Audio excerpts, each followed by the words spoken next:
Islamic economist আছেন, যেমন professor Kabir Hasan, খুব ফেমাস ইউএস এর professor. He could come back to Bangladesh and serve the country as well, why not. Amanullah আমানকে DUCSU VP হিসেবে জানে, কিন্তু আমানুল্লাহ আমান প্রথমবারে এসে স্পোর্টস মিনিস্টার হয়েছে, স্টেট মিনিস্টার ফর স্পোর্ট, মানে খেলাধুলার প্রতিমন্ত্রী হয়েছে, এটা তো আগে থেকে কেউ জানতো না। সে তো ডাকসুর ভিপি ছিল। ফর এক্সাম্পল, এখন আমরা ভিপি সাদিক কাইমকে জানি, Sadik Kayem could be one minister.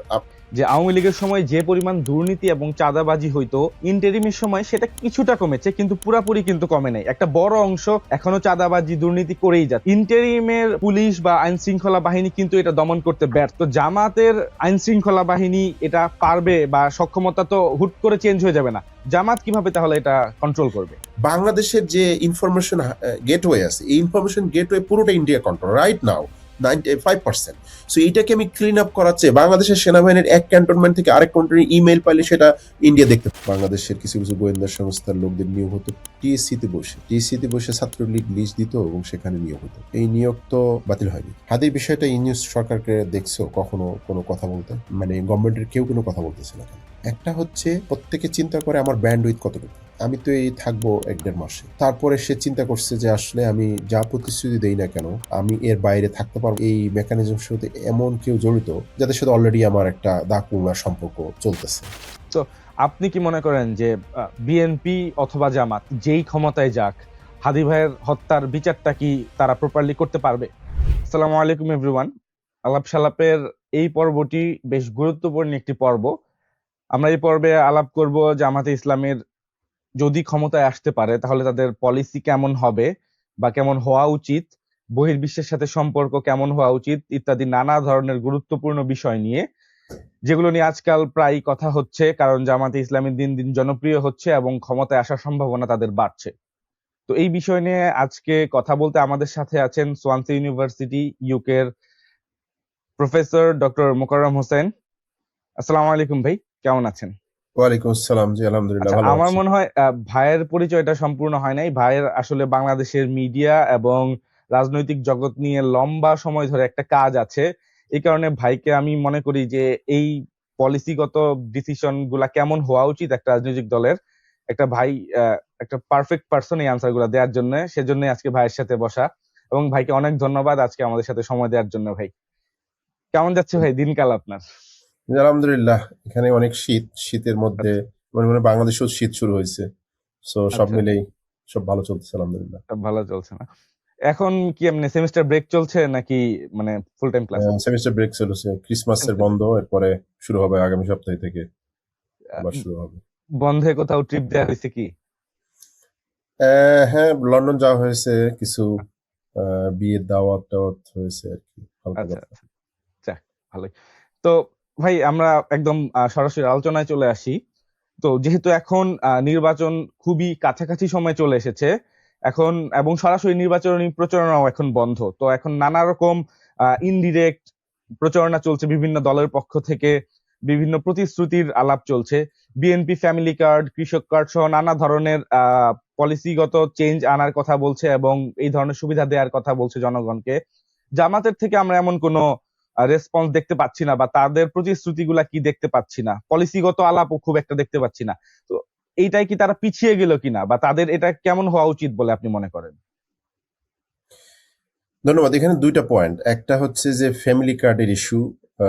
সেক্ষেত্রে জামাত বা ইসলামী দলগুলো যাদের জোট বা সমমনা, জোট বলবো না, তাদের একটা আন্ডারস্ট্যান্ডিং, ঐক্যমতের কিছু দল এক জায়গায় জড়ো হয়েছে। সেক্ষেত্রে ইসলামিক আছে, সেকুলার দলও আছে, like NCP, JAGPA and so on. So এইসব দল বা এই এই প্ল্যাটফর্মটা এই ফ্যামিলি কার্ডের মতো কোনো কিছু প্রমিস করছে কিনা, এটা একটা অনেকেরই প্রশ্ন। স্বাভাবিকভাবে এখানে যেহেতু জামাত একটা বড় পার্টনার, সবচেয়ে বড় পার্টনার, রাইট? সো জামাকে চিন্তা করতে হচ্ছে যে এই যে ফ্যামিলি কার্ডটা, এটা কি আসলে স্বাভাবিক কোনো প্রসেস না, এটা কি একটা মানে ভোট বেচা কেনার একটা মাধ্যম আর কি।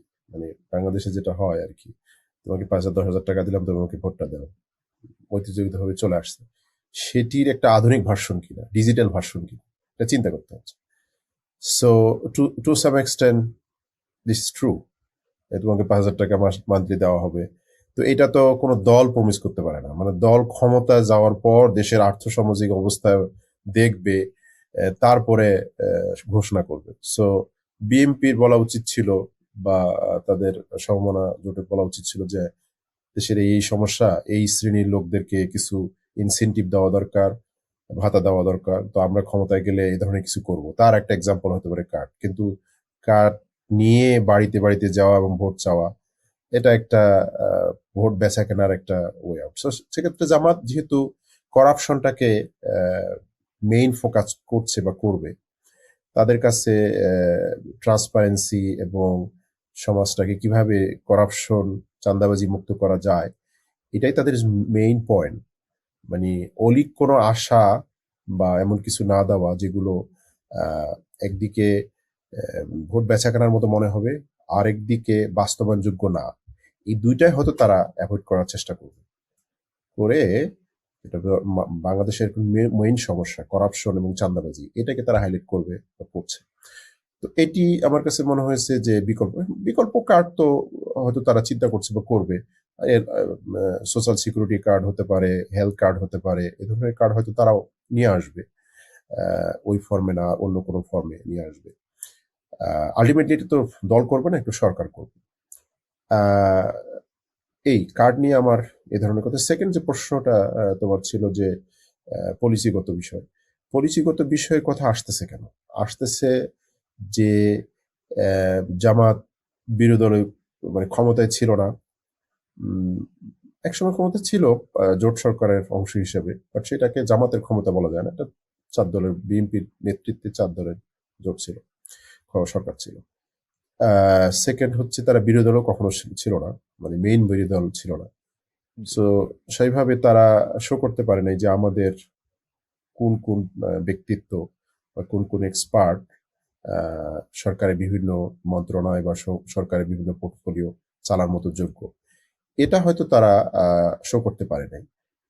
এই কারণে হয়তো এই প্রশ্নটা সামাজিক মাধ্যমে বা জামাতের যারা অপোনেন্ট বা বিরোধী পক্ষ আছে তারা এই প্রশ্নটা নিয়ে আসতেছে। এটা খুবই স্বাভাবিক, আমি মনে করি না অস্বাভাবিক। একদিকে ভালো দিকটা দেখি, ভালো দিকটা হচ্ছে তার মানে কি? তার মানে হচ্ছে যে বিভিন্ন জরিপ এবং সমাজে যে একটা মোটামুটি আলোড়ন তুলেছে জামাত ক্ষমতায় চলে আসতে পারে, তার মানে হচ্ছে জনগণ এবং ওই পক্ষটা এটাকে মানে অ্যাক্টিভলি কনসিডারেশন নিচ্ছে যে আসলে জামাত ক্ষমতা আসতে পারে। তার জন্য তো তারা উদ্গ্রীব। গতকালকে আমরা দেখলাম যে বিএনপি পন্থী একজন অ্যাক্টিভিস্ট এই জিনিসটাকে হাইলাইট করছে। তো তার নিজের দলের থেকে অন্য দলের বিষয়টা টেনশন আসতেছে কেন? তার দল কি হোটেল এবং সেরাটনে কোনো প্রোগ্রাম করে ঘোষণা করেছে যে আমাদের দলের ক্ষমতায় আসলে কারা কারা অর্থমন্ত্রী হবে, কারা কারা বাণিজ্য মন্ত্রী? I don't think so they did it. So why he is asking for Jamaat? So এটা একটা প্রশ্ন। আরেকটা প্রশ্ন হচ্ছে যে দুইটা জোট বা দুইটা দল এই মুহূর্তের জন্য কম্পিটিশনে আছে, সেই দুইটা জোটেই বা দুইটা দলেই কিন্তু 20 বছর আগে এক সময় পাওয়ারে ছিল। 20 বছর আগে বলবো না, 25 বছর আগে ক্ষমতা ত্যাগ করছে 20 বছর আগে। তো 20 বছর আগে তো কেউই ক্ষমতায় ছিলেন না, তাই না? তো বিএনপির যে কাঠামো ছিল 20 বছর আগে, তাদের অবস্থান কোথায়? For example look at the central কি বলে standing committee of BNP, all are above 80 or around 80। তারা কি মনে করছে যে 80 লোক মানে যে স্থায়ী কমিটি আছে এরা নেক্সট সরকার চালাবে? I don't think so, it's not realistic. এর অনেকেরই মেমোরি লস হচ্ছে। আমি ঢাকায় একটা শুনলাম যে একজন সাবেক বাণিজ্য মন্ত্রী বিএনপির, তিনি একটা প্রোগ্রামে যেয়ে আসলে মানে ওনার মাইন্ডসেট এমন ভাবে কথা বলতেছেন যে আসলে উনি আগ পিছে কি বলতেছেন ঠিক বলতে পারতেছেন না, কথা মেক তো সেন্স করতেছে না। মেক সেন্স করতেছেন না। তো সেক্ষেত্রে ওনাকে আবার বিএনপি 20 বছর 25 বছর আগে বাণিজ্য মন্ত্রী ছিল, আবার বাণিজ্য মন্ত্রী? I don't think so, realistic না। তো বিএনপি তো নিজেই চিন্তা করা উচিত যে তারা তাদের নিউজ ফেস কোথায়। মানে আমি যদি বিএনপির সেন্ট্রাল কমিটিতে তাকাই, মানে সালাউদ্দিন চৌধুরী, সালাউদ্দিন আহমেদ ছাড়া বাকি কারা? আপনি সব জায়গায় দেখেন সালাউদ্দিন আহমেদ, বাকি রিজভি একটু রিলেটিভলি ইয়াং, উনিও তো চলতে পারেন না। সো আমি বলতে চাচ্ছি যে উনি যে ধরে রাখছেন যে আমার দলের সব সেট আপ আছে, did he look at his own party? Okay, so and এখানে 40% 45% ইয়াং ভোটার, এই মাইন্ডসেট কি ওই 80 বছরের বয়স্কদের দিয়ে সরকার চালানো তারা তারা কি চাচ্ছে? সো আমার মনে হয় এটা ভালো, এটা একটা ডেমোক্রেটিক সমাজে অপোনেন্টের দিকে তাকানো এটা কি ভালোই দরকার, কিন্তু নিজের দিকে তাকাতে হবে, এটা হচ্ছে ওয়ান। দ্বিতীয় হচ্ছে জামাতের ক্ষেত্রে যেটা আসছে, যে জামাত, হ্যাঁ জামাত অবশ্যই সেক্টর ওয়াইজ বলা যায়। এর আগে একটা এপিসোড আমি বলেছি যে জামাত হয়তো তার এই এক্সপার্টিসের জন্য বা মন্ত্রণালয় চালানোর জন্য কিছুটা আউটসোর্সিং করবে, কিছুটা নিজের মধ্যেই আছে। যেমন ফর এক্সাম্পল ফিনান্স মিনিস্টার, অনেকেই সামাজিক মাধ্যমে আলোচনা হয়েছে, যেমন জামাত ঘরানার বেশ কিছু আহ, মানে ইকোনমিক্স অর্থনীতিবিদ যারা এক্সপার্ট তাদের নাম অলরেডি চলে আসছে। দু একজন কথা বলেছে যারা একসময় জামাতের খুব ক্লোজ ছিল বা ছাত্র অবস্থায় তারা জামাত বা শিবিরে বা ছাত্র সংঘের রাজনীতি করেছে, তাদের চলে আসবে তাদের নাম। এবং এর বাইরেও জামাতের মানে ফাইন্যান্সিয়াল ইনস্টিটিউশন চালানোর একটা দীর্ঘ ট্র্যাক রেকর্ড আছে through Islami bank and other, not only Islami bank but other financial institution. They were very much successful. আমি আমি বলছি পার্টি হিসেবে না, বাট পার্টি এফিলিয়েটেড পার্সনরা এসব প্রতিষ্ঠান রান করেছে। সো এটাও একটা কনসিডারেশন আসবে, আউটসোর্সিং করবে, এবং they will try their best to take new blood, which is, I'm not sure, which is also a consideration for BNP as well. But Jamaat has to and will incorporate or invite young blood, like I mean below 40 or 50. এখানে So জি, এখানে ভাই আপনার সাথে আমি একটু দ্বিমত করব কোন জায়গাটায়। ধরেন আপনি আউটসোর্সিং এর কথা বলতেছেন, অন্য দল থেকে বা outsourcing is বাইরের one of the way. One I'm of not the, saying that. Exactly. তো ওয়ান অফ দা ওয়ে হচ্ছে আউটসোর্সিং করা বা ইয়াং ব্লাড নিয়ে আসা। These are very good options, but আপনার আউটসোর্সিং একটা লিমিট থাকে। ধরেন টেকনোক্রেট কোটায় যদি আপনি মন্ত্রী আনতে চান, আপনার মনে হয় 5% বা এরকম সামথিং একটা লিমিট আছে, আই এম নট শিওর লিমিটটা কতটুকু।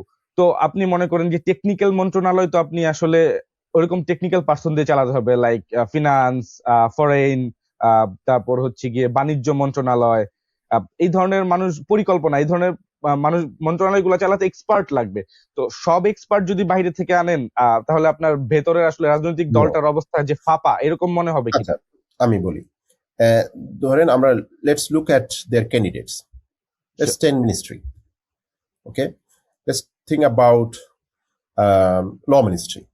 ল মিনিস্ট্রি, তো মোটামুটি দেশি বিদেশে পড়ালেখা করছে এবং যাদের স্ট্রং পলিটিক্যাল ব্যাকগ্রাউন্ড আছে, এরকম আমি জানি 10টা ক্যান্ডিডেট আছে যারা barrister, right? Sure. So they can pick easily one of them.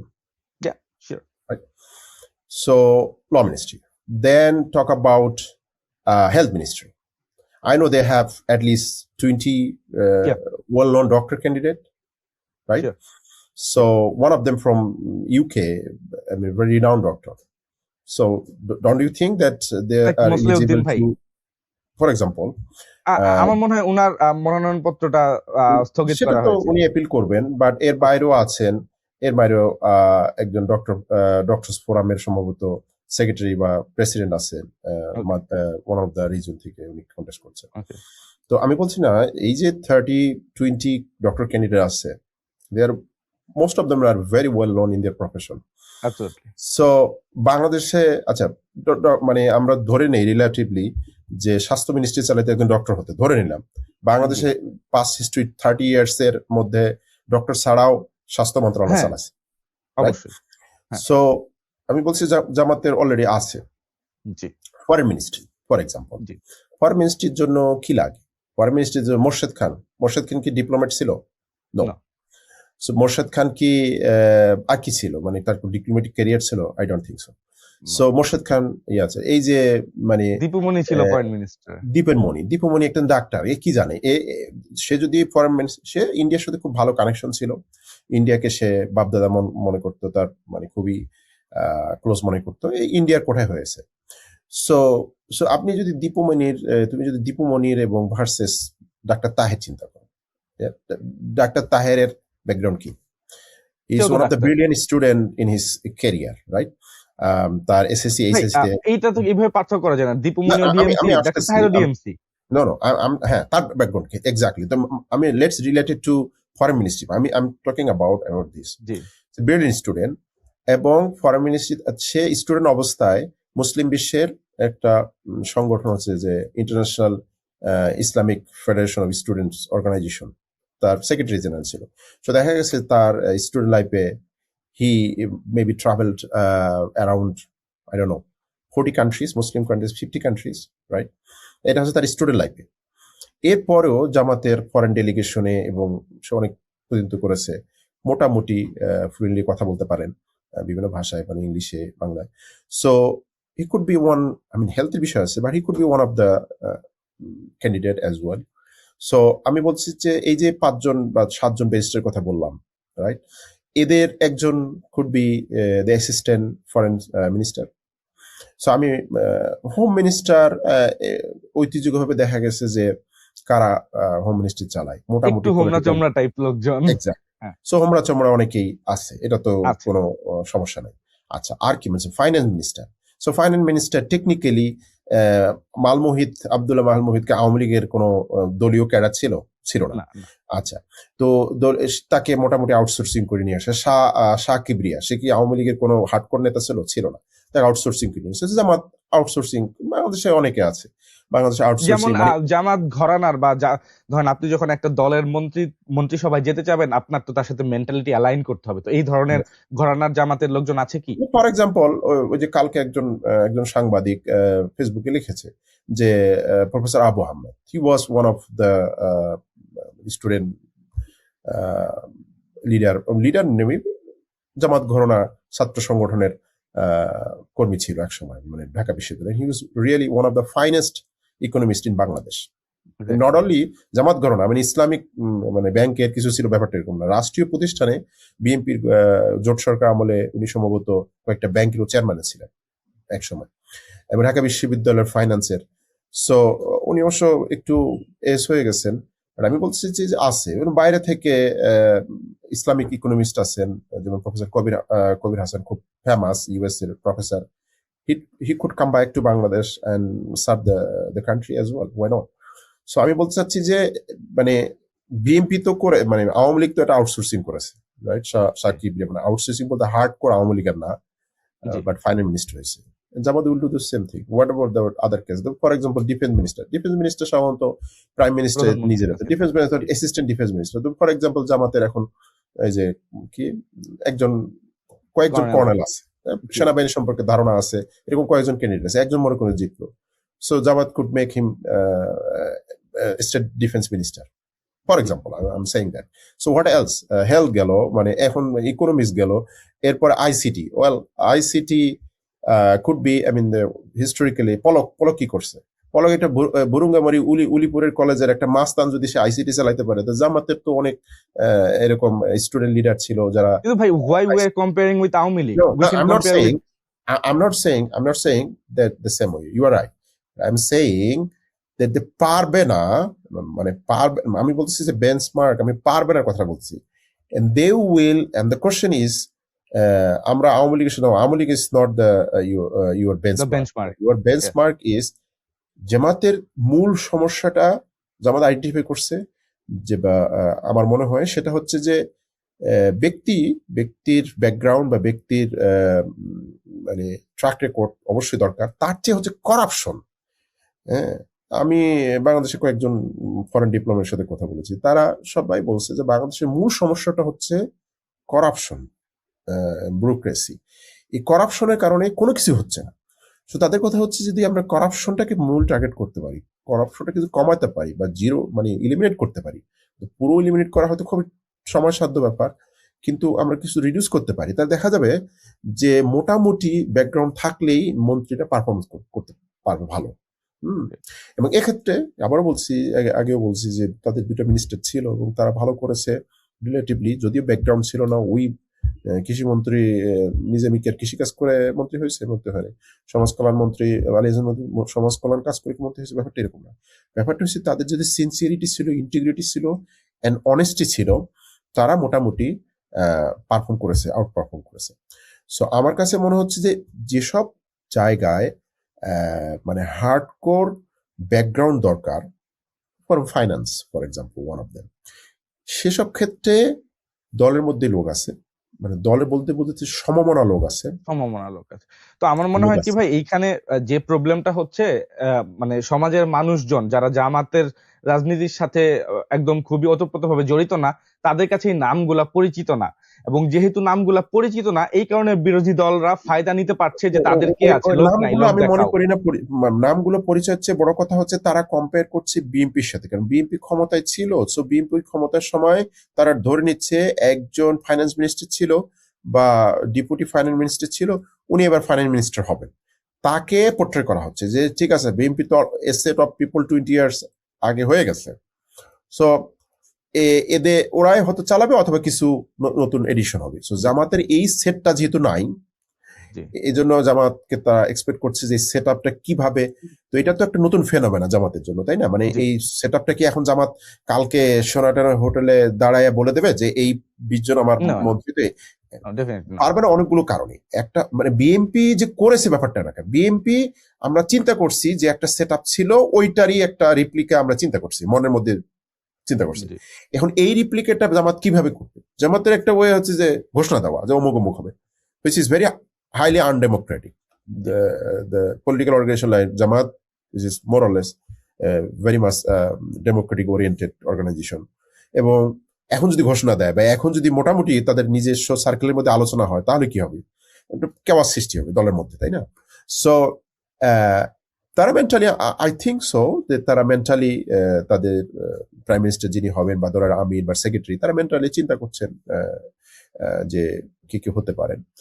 আর যেহেতু আরেকটা বিষয় হচ্ছে যে এই মন্ত্রণালয়গুলো চালানোর জন্য একটা হচ্ছে যে দলীয় যে ফোরামগুলো আছে, যেমন ইঞ্জিনিয়ারদের জন্য, ঠিক আছে, ইঞ্জিনিয়ারদের তাদের সংগঠন আছে, ডাক্তারদের সংগঠন আছে, শ্রমিকদের জি সংগঠন আছে, এই সংগঠনগুলো চালাইছে বা চালাচ্ছে বহুদিন থেকে। এতে তো তাদের হার্ডকোর লিডারশিপ আছে। সো একটা অংশ আসতে পারে এসব জায়গা থেকে, তো তারা তো জানে মোটামুটি কারা আসতেছে, লেবার মিনিস্ট্রি কারা চালাবে জি বা মিনিস্ট্রি অফ পাবলিক ওয়ার্কস কে চালাবে, তাদের ইঞ্জিনিয়ারিং ফোরাম, স্ট্রং ফোরাম আছে, সো সেখান থেকে তারা পিক করবে ডেফিনেটলি। ডাক্তারদের ফোরাম আছে, সো সেখান থেকে পিক করবে। আমি বলছি যে যারা ইন্টারনাল জামাতের স্ট্রাকচার জানে, তারা জি কিন্তু জানে যে ডাক্তার মিনিস্টার আসবে বা স্টেট হেলথ মিনিস্টার আসবে এই জায়গা থেকে, তারা জানে যে ইঞ্জিনিয়ারিং জায়গা থেকে এই জায়গা, তাদের জন্য সমস্যা না আউটসাইডে। এখন আউটসাইডের ওয়েটা মানে কি হতে আমরা পারে? যারা বাইরে থেকে জামাতকে দেখি, আমরা তো আসলে ভেতরের খবর জানি না। আমি বাইরে থেকে জামাতকে দেখতেছি, এবং জামাতের শৃঙ্খলা, তাদের নৈতিকতা নিয়ে আমাদের প্রশ্ন উঠতেছে না। আমাদের প্রশ্ন উঠতেছে ওদের ক্যাপাসিটি, ওদের ক্যাপাবিলিটি নিয়ে। সেটা আসলে জামাত কোনোভাবে ক্লিয়ার করতেছে না জনগণের সামনে, এতবার প্রশ্ন আসার পরেও। এটাকে আপনি কিভাবে দেখতেছেন?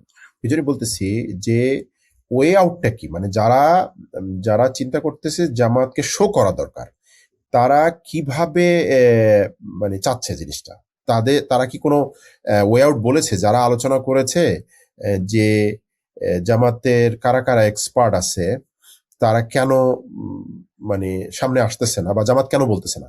ওয়ে জি, আউটটা কি হতে পারে? মানে জাস্ট তুমি আর আমি, আমরা ডিসকাস করি, ওয়ে আউটটা কি হতে ধরেন পারে? আমার কাছে একটা ওয়ে আউট এমন হতে পারে যে, ধরেন if you have few option, like সবচেয়ে বেশি যে মন্ত্রণালয় নিয়ে কথা হচ্ছে অর্থ মন্ত্রণালয়, তাই না?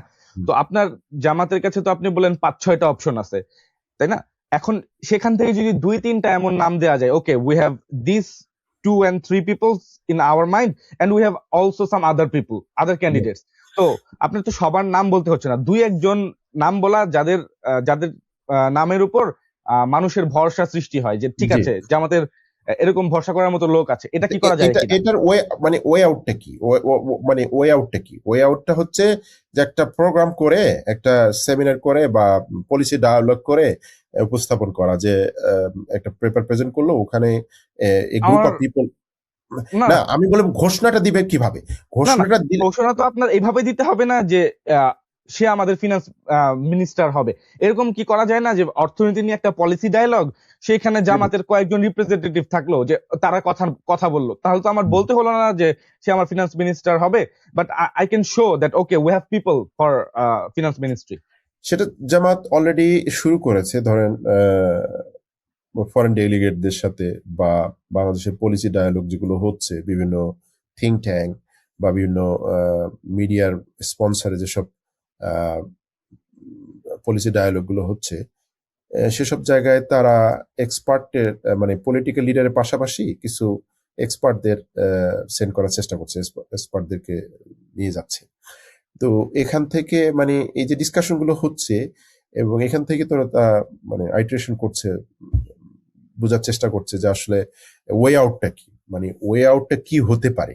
ওয়ে আউটটা হচ্ছে মানে মানে অন্য দলেরও, যারা বিএনপি যখন ক্ষমতায় আসছে 2 টার্মে, আগে ঘোষণা দিয়ে কিছু হয় নাই।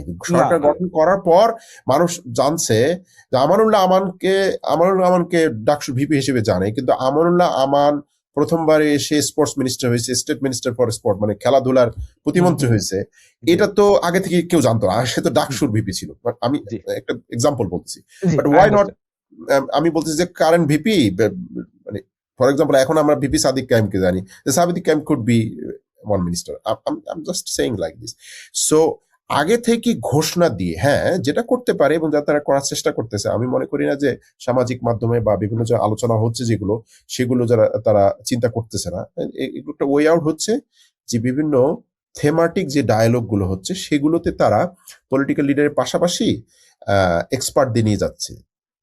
তার মাধ্যমে বোঝানোর চেষ্টা করা হচ্ছে যে ওকে ফাইন, যে এই দুইজন ইকোনমিস্ট এখানে গেছেন, দুইজন ইঞ্জিনিয়ার এখানে গেছে একটা ডায়ালগে, বা দুইজন শ্রমিক লিডার গেছেন বা ডাক্তার গেছেন এই একটু ডায়ালগে, এরা মোটামুটি জামাত ঘরানা, যেহেতু জামাত লিডারদের পাশে বা সাথে গিয়েছেন, এরা জামাত ঘরানার, এবং তারা ধারণা করা হয় যে জামাত চিন্তা করতেছে। এটাও সমস্যা আছে। সমস্যা আমি বলতে চাচ্ছি, সমস্যা বলতে মানে পলিটিক্যাল পার্টির ভিতরে এটা তো করতে গেলে তাদেরকে ডিসকাশন করে একটা ডেমোক্রেটিক ওয়েতে তাদেরকে ডিসাইড করতে হবে, রাইট? সো তারা হয়তো খুব ওপেনলি জিনিসটা করতে পারতেছে না, কারণটা হচ্ছে যে পার্টির স্ট্রাকচার ফলো করে বা পার্টির ডিসকাশন ফলো করে, কোরাম ফলো করে তাদেরকে যেতে হবে। সো কিছুটা হাইড অ্যান্ড সিক খেলতেছে বা খেলা, there is no other way, there is no hard and fast.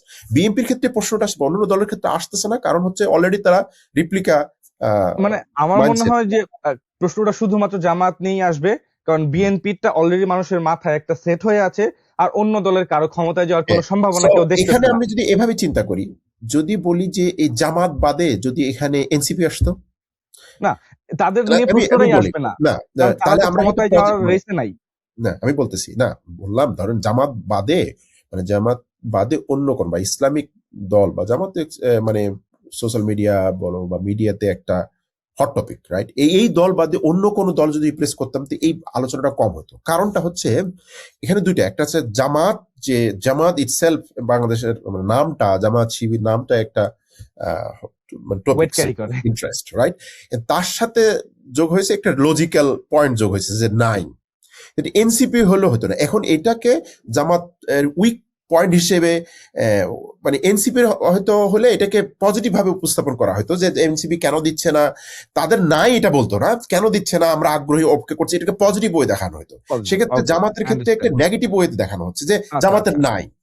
এখন যে নাই বলতেছে সে জানে না যে ওয়ে আউটটা কি, মানে সে কি ওয়ে আউট, একটা ওয়ে তো বললাম, একটা ওয়ে, অনলি ওয়ে আউট, সেটা হচ্ছে যে বিভিন্ন থেমাটিক যে ডায়ালগ গুলো হচ্ছে বা থেমাটিক ইভেন্ট হচ্ছে, এগুলো থেকে পলিটিক্যাল লিডারের পাশাপাশি তাদের কিছু এক্সপার্ট নিয়ে যাওয়া। আবার এখানে প্রশ্ন থেকে যায়, এই এক্সপার্ট গুলো বাংলাদেশের যারা এক্সপার্ট, বিভিন্ন টপ লেভেলের এক্সপার্ট, তারা সাধারণত পলিটিক্যালি এরকম হার্ডকোর কোনো লিডারশিপের বা ইয়াতে যেতে চায় না, স্বাভাবিক, রাইট? যেতে চায় না। তো স্বাভাবিকভাবে এটাও একটা কনস্ট্রেন্ট, যেতে কাউকে নিয়ে যাবে, এটাও একটা কনস্ট্রেন্ট। প্লাস হচ্ছে বাংলাদেশের পলিটিক্যাল কালচারে যেহেতু তারা গত 20 বছরের মোটামুটি একটা আন্ডারগ্রাউন্ড, সেমি আন্ডারগ্রাউন্ড অবস্থায় ছিল, তো স্বাভাবিকভাবে এই হাইবারনেশন থেকে আসতে, এই যে মানে গুপ্ত অবস্থায়, সুপ্ত অবস্থায়, whatever you can say, আসতে একটু সময় লাগবে। একজন হয়তো চিন্তা করতেছে যে দিস রিয়ালিটি, এটা নেগেটিভ অর্থ নেওয়ার কারণ নাই। একজন এক্স সেক্রেটারি, উনি রিটায়ার করেছেন, হয়তো জামাতপন্থী সেক্রেটারি, এখন উনি চিন্তা করতেছেন যে আমি এখন জামাতের সরাসরি অ্যাক্টিভিটিস অংশগ্রহণ করব, এটা হয়তো তাকে 10 টাইমস চিন্তা করতে হচ্ছে compare to other political party, right? So এটার মিডিয়ার কারণে তার মানে তার নানান পারিপার্শ্বিকতাকে চিন্তা, সোশ্যাল ট্যাবুর জন্য মনে হয় ভাই। one of them, I'm not saying that এবং আই থিঙ্ক এটা আস্তে আস্তে ভাঙতেছে। It will take time. Okay, তো আমরা তো ভাই ইন্টারনাল পলিসি, দেশ চালানোর পলিসি নিয়ে কথা বললাম। তো একটা দল যখন ক্ষমতায় যায় শুধুমাত্র ইন্টারনাল দিয়ে তো হয় না, বহির্বিশ্বের সাথে সম্পর্কটা খুবই ইম্পর্টেন্ট।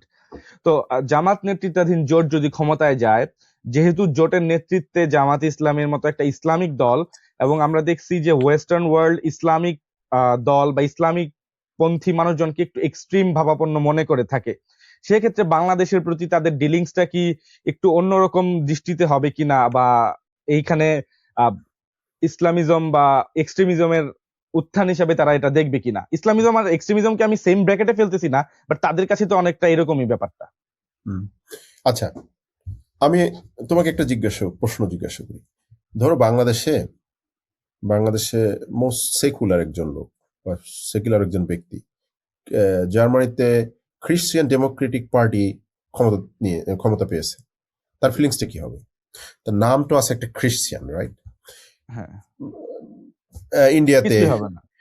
না, একটা ফিলিংস আসবে যে ও জার্মানি মানে খ্রিস্টান মৌলবাদীর মধ্যে, মানে বলছি পৃথিবীর মোটামুটি সবাই তার ধর্মটাকে তার রিলিজিয়াস ফিলিংস আছে। সো অন্য একটা দেশে যখন একটা ধর্মীয় নামে কোন একটা দল যখন পাওয়ারে আসবে, তার কিছুটা একটা ফিলিংস পজিটিভ নেগেটিভ ডেভেলপ করবে, রাইট? Okay. এটা সহজাত, এটা নেগেটিভ নেওয়ার কোনো কারণ নাই। এখন ইন্ডিয়াতে হিন্দু রিভাইভালিস্ট মুভমেন্ট ক্ষমতা দখল করবে, বা বিজেপি, রাইট? বাংলাদেশে অপোজিট ইসলাম। এই যে সেন্টিমেন্টাল একটা বিষয়, এটা হবে, এটা কম আর বেশি। এখন বিষয়টা হচ্ছে যে জামাতের ক্ষেত্রে তো এই ইসলামিক পলিটিক্যাল পার্টির ক্ষমতায় আসা বা জামাত নতুন হবে না। এর আগেও বহু দেশ হয়েছে, আলজেরিয়াতে হয়েছে, তিউনিসিয়াতে হয়েছে, মরক্কোতে হয়েছে, টার্কিতে হয়েছে একাধিকবার, ইজিপ্টে হয়েছে। তো এই প্যাটার্নটা ওয়েস্টের কাছে নতুন কিছু না। তো ওয়েস্ট এটার ব্যাপারে, জামাতের ব্যাপারে কি করবে? প্রথম কথা হচ্ছে যে ওয়েস্ট করার চেয়ে ওয়েস্ট অনেকগুলো ডাইমেনশন দেখে। তার মধ্যে একটা হচ্ছে তার ইন্টারেস্ট। ইন্টারেস্টের মধ্যে financial interest, business interest, geopolitical, geostrategical, military interest, অনেক ইন্টারেস্ট দেখে। সে সব ক্যালকুলেশন করে, ঢাকায় বসে আছে যে এমবাসি গুলো, তারা এইগুলো ক্যালকুলেশন করতেছে। তো ক্যালকুলেশন করে তারা একটা মোটামুটি একটা ইউনিফাইড পজিশন নেওয়ার চেষ্টা করে যে এদের ব্যাপারে কি।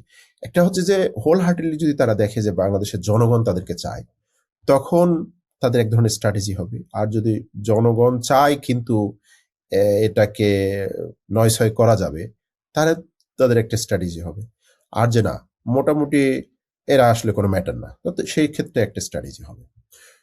তো জামাত কোন লেভেলে আছে, যে একেবারে জনগণ চাই কোনোভাবে ঠেকানো যাবে না, নাকি জনগণ চাই কিন্তু ঠেকানো যাবে, আর না it doesn't matter at all, এটা তারা অ্যাসেস করার চেষ্টা করবে। ওভারঅল তার আগেই যেটুকু বললাম যে তাদের business interest, geopolitical interest and economic interest, এগুলো দেখবে, মিলিটারি ইন্টারেস্ট দেখবে। সেগুলো দেখে লোকাল পজিশন মানে করে তারা, মানে জামাত ইসলামিক দল দেখার সাথে সাথে যে না বলবে ব্যাপারটা এরকম না। ফিলিংসটা যেটা একটুকে বললাম যে তোমার ব্যাপারে, যে খ্রিস্টান ডেমোক্রেটিক পার্টি জার্মানি ক্ষমতা আসছে, এই যে ফিলিংসটা, এটা সবারই হবে, ঠিক আছে? ধরেন পশ্চিমা একটা রাষ্ট্র ঢাকায় জিজ্ঞাসা করতেছে যে এখানে জামাত ক্ষমতা আসলে খ্রিস্টানদের কি অবস্থা, তারা কি ধর্ম পালন করতে পারবে বা ধর্ম প্রচার করতে পারবে, খ্রিস্টান এনজিও থাকবে? তো এটা হলে তুমি চিন্তা করো, তুমি যদি একটা মুসলিম পাওয়ারফুল কান্ট্রি হতো, তাহলে কি হতো? তুমিও দুর্বল দেশগুলো যায় জিজ্ঞাসা করতা যে এখানে তো মুসলমান আছে, তো এরা কি তাদের ধর্মীয় মানে, আমি বলতে চাচ্ছি না বলবা কিনা সেটা হচ্ছে পরের কথা, কিন্তু তোমার ফিলিংসটা থাকতো যে আমি একজন powerful Muslim country like turkey or মোটামুটি যদি সৌদি আরবের গার্ড থাকতো, সৌদি আরবের মতো পাওয়ারফুল, তাহলে পাশে একটা গরিব দেশ মনে করো সোমালিল্যান্ড, ওইখানে যে এখানে কি মুসলমানরা ধর্মকর্ম পালন করতে পারবে, এটা তুমি কথাটা উঠাতা। এটা কেন উঠাতো? যেহেতু তুমি একটা ইসলামিক দল। আমি বলছি ফিলিংসটা মোটামুটি সবার মধ্যে আছে, কিন্তু ইসলামিক দল হলেই যে তাকে মাইনাস করে দেবে ব্যাপারটা, বাকি ফ্যাক্টর গুলো যেটা বললাম, তার ইন্টারেস্ট এবং মানে তাদের কোন স্তরে আছে, তারা কি একবারেই অপ্রতিদ্বন্দ্বী স্তরে আছে? অপ্রতিদ্বন্দ্বী স্তরে হলে পশ্চিমাদের, আমার আন্ডারস্ট্যান্ডিং হচ্ছে ইমিডিয়েটলি নো বলা, ইমিডিয়েটলি নো বলে না, ইমিডিয়েটলি লো বলে না, কারণ হচ্ছে জনগণের মানে হোল হার্টেড সমর্থন আছে। ইজিপ্টের ক্ষেত্রেও কিন্তু তারা কি প্রথমে ঠেকাইছে? না, প্রথমে না। ঠেকায় নাই। টার্কিতে যখন মানে ওয়েলফেয়ার পার্টি ক্ষমতায় ছিল তখন কি প্রথমে ঠেকাইছে? প্রথমে ঠেকায় না, কারণ জানে যে তারা মোটামুটি ক্ষমতায় আসবে, তাদের বিভিন্নভাবে কিন্তু অ্যাসিস্ট্যান্ট এখানে আছে। একটু আপনাকে যদি একটু ইন্টারাপ্ট করি ভাই, আপনি এখানে বলতেছেন যে জনগণের সমর্থনের কথা বা জনগণের সাথে সম্পৃক্ততার কথা, কিন্তু এখানে তো দলেরও ইন্টারনাল পলিসির ব্যাপার আছে, দলের এই সম্পর্কটা হ্যান্ডেল করার একটা ব্যাপার আছে। জামাত কি সেটার জন্য প্রস্তুত?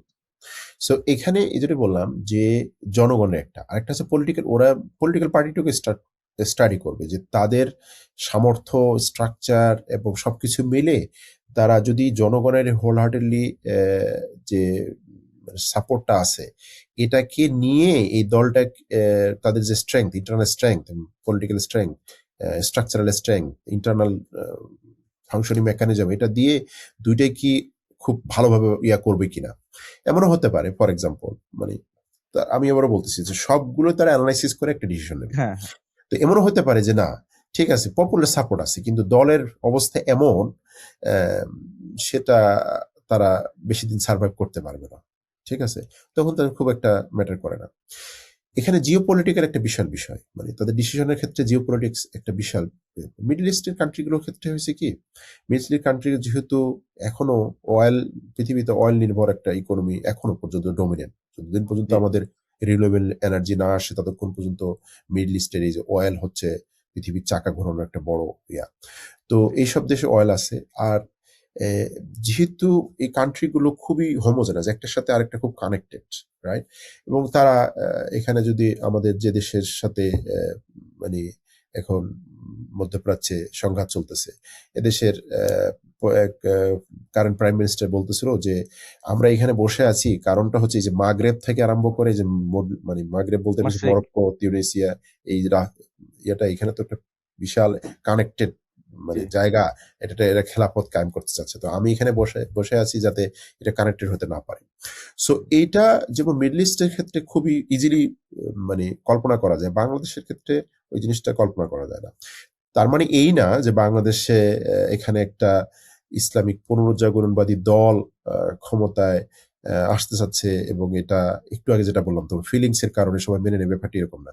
আবার এখানে পরে যেটা পয়েন্ট বললাম যে তার এই রিভাইভালিজম এজেন্ডা কতটুকু প্রমিনেন্ট, রাইট, সেটার উপর ডিপেন্ড করবে যে আসলেই এরা ক্ষমতা এসে কি নিজেই শেষ হয়ে যাবে, নাকি এদের যে এতদিন থেকে যে হাইপটা তুলেছিল যে পৃথিবীতে তারা সবকিছু করে ফেলবে, এটা আসলেই কোনো কিছু ইনফ্লুয়েন্স করতে পারবে না এই বর্ডারের বাইরে।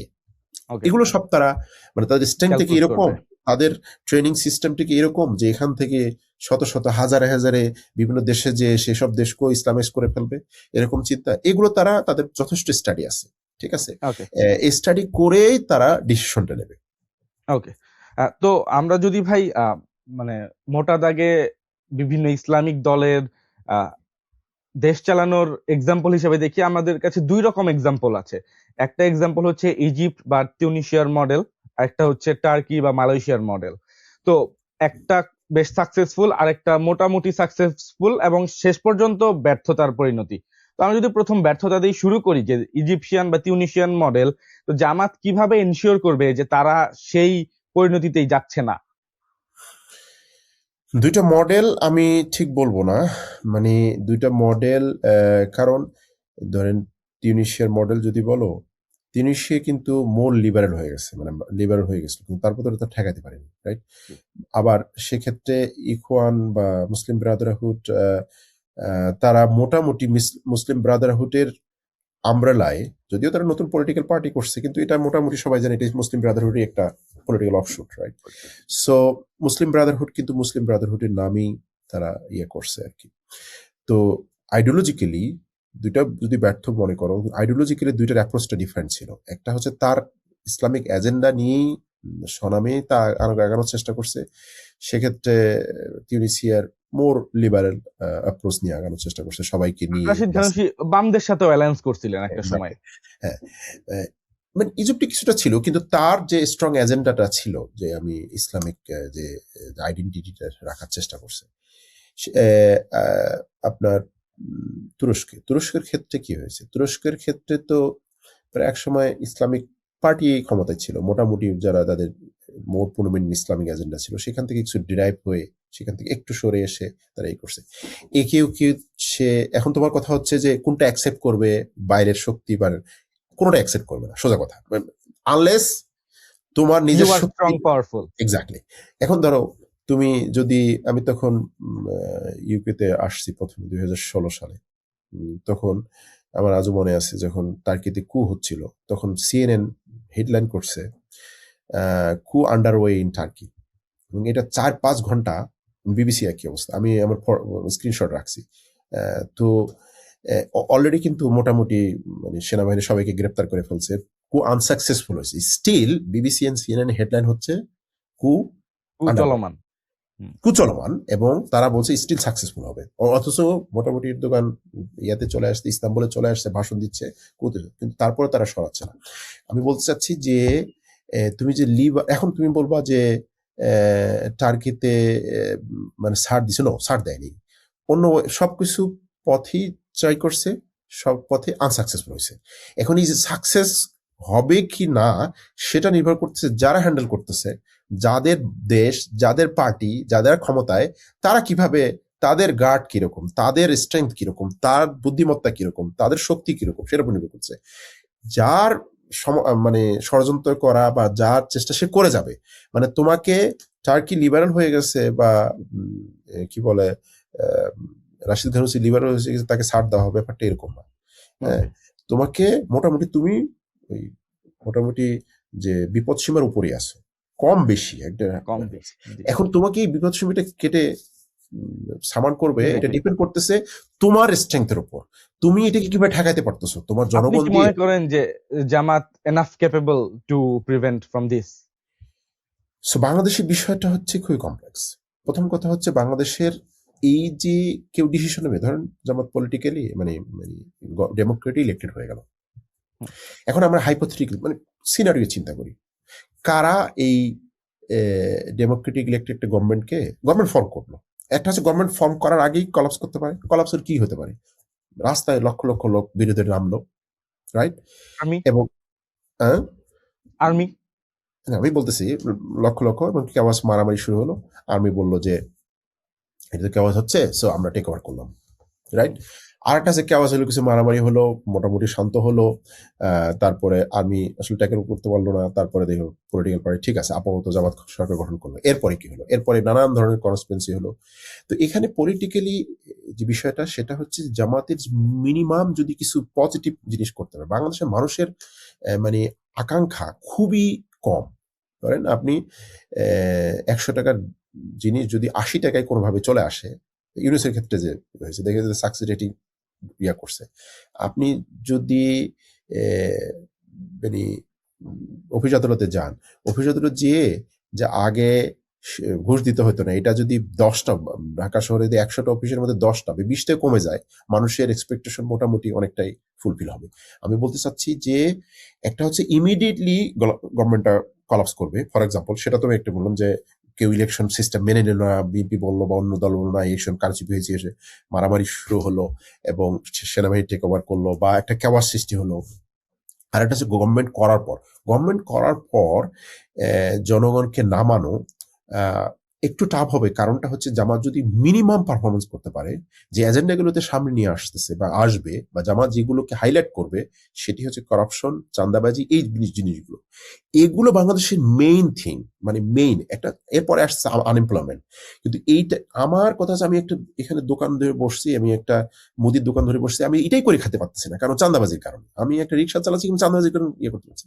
সো ন্যূনতম যদি মানুষের চাহিদাগুলো পূরণ করতে পারে চাঁদাবাজি এবং করাপশন, তাহলে আমার অ্যানালিসিস হচ্ছে জামাতের সমর্থন মানে মাস পিপলের মধ্যে খুব ড্রামাটিক্যালি ইমপ্রুভ করবে। এবং ড্রামাটিক্যালি ইমপ্রুভ করলে এই মাস পিপলকে আবার রাস্তায় নিয়ে আসা খুব টাফ হবে। আর মানে রাস্তা না নিয়ে এসে যে মেকানিজম গুলো আছে, সেনাবাহিনী ক্ষমতা নেওয়া, তো সে মানে সেনাবাহিনী ক্ষমতা নেওয়ার তো কিছু মানে ইয়া লাগে আর কি, ক্লু লাগে। ধরেন পৃথিবীর সব জায়গায় সেনাবাহিনী 1/11-এর সময় একটা ব্যাকগ্রাউন্ড বাংলাদেশ, নিয়ে আসতে হবে আগে। এক্স্যাক্টলি 1/11-এ কি হয়েছে, কি হয়েছে, সব political party point of no রিটার্নে চলে গেছে, যে আমি নির্বাচনে যাব, আমি নির্বাচনে যাব না। এই যে পলিটিক্যাল পার্টিগুলো নো রিটার্নে চলে যায়। এখন নো রিটার্নে যাওয়ার আগে জনগণের তো কিছু সাপোর্ট লাগবে, ঠিক আছে?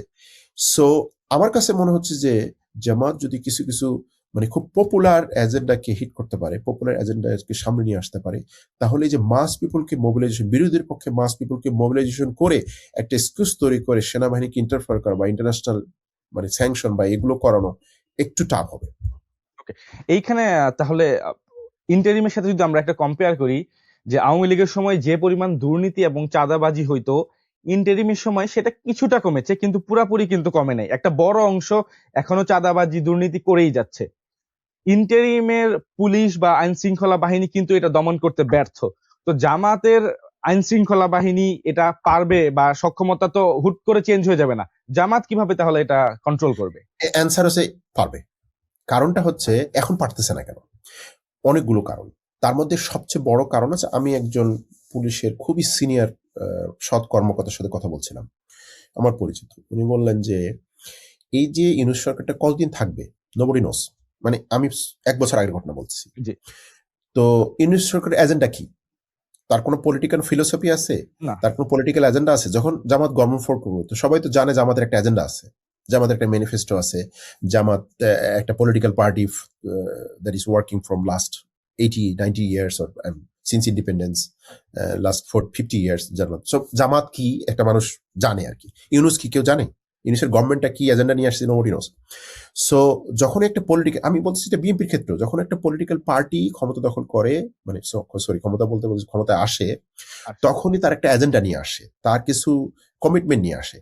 তো পুলিশ প্রশাসন সরকার গঠনের পরপরই পুলিশ প্রশাসন ইনস্ট্রাকশন পায়, তার আইজির কাছ থেকে একটা ইনস্ট্রাকশন পায়, যে এই তার মন্ত্রীর কাছ থেকে ইনস্ট্রাকশন পায় যে আমার দল এই এজেন্ডা নিয়ে ক্ষমতা আসছে, রাষ্ট্রটা এভাবে চলবে, তার একটা গাইডলাইন পায়।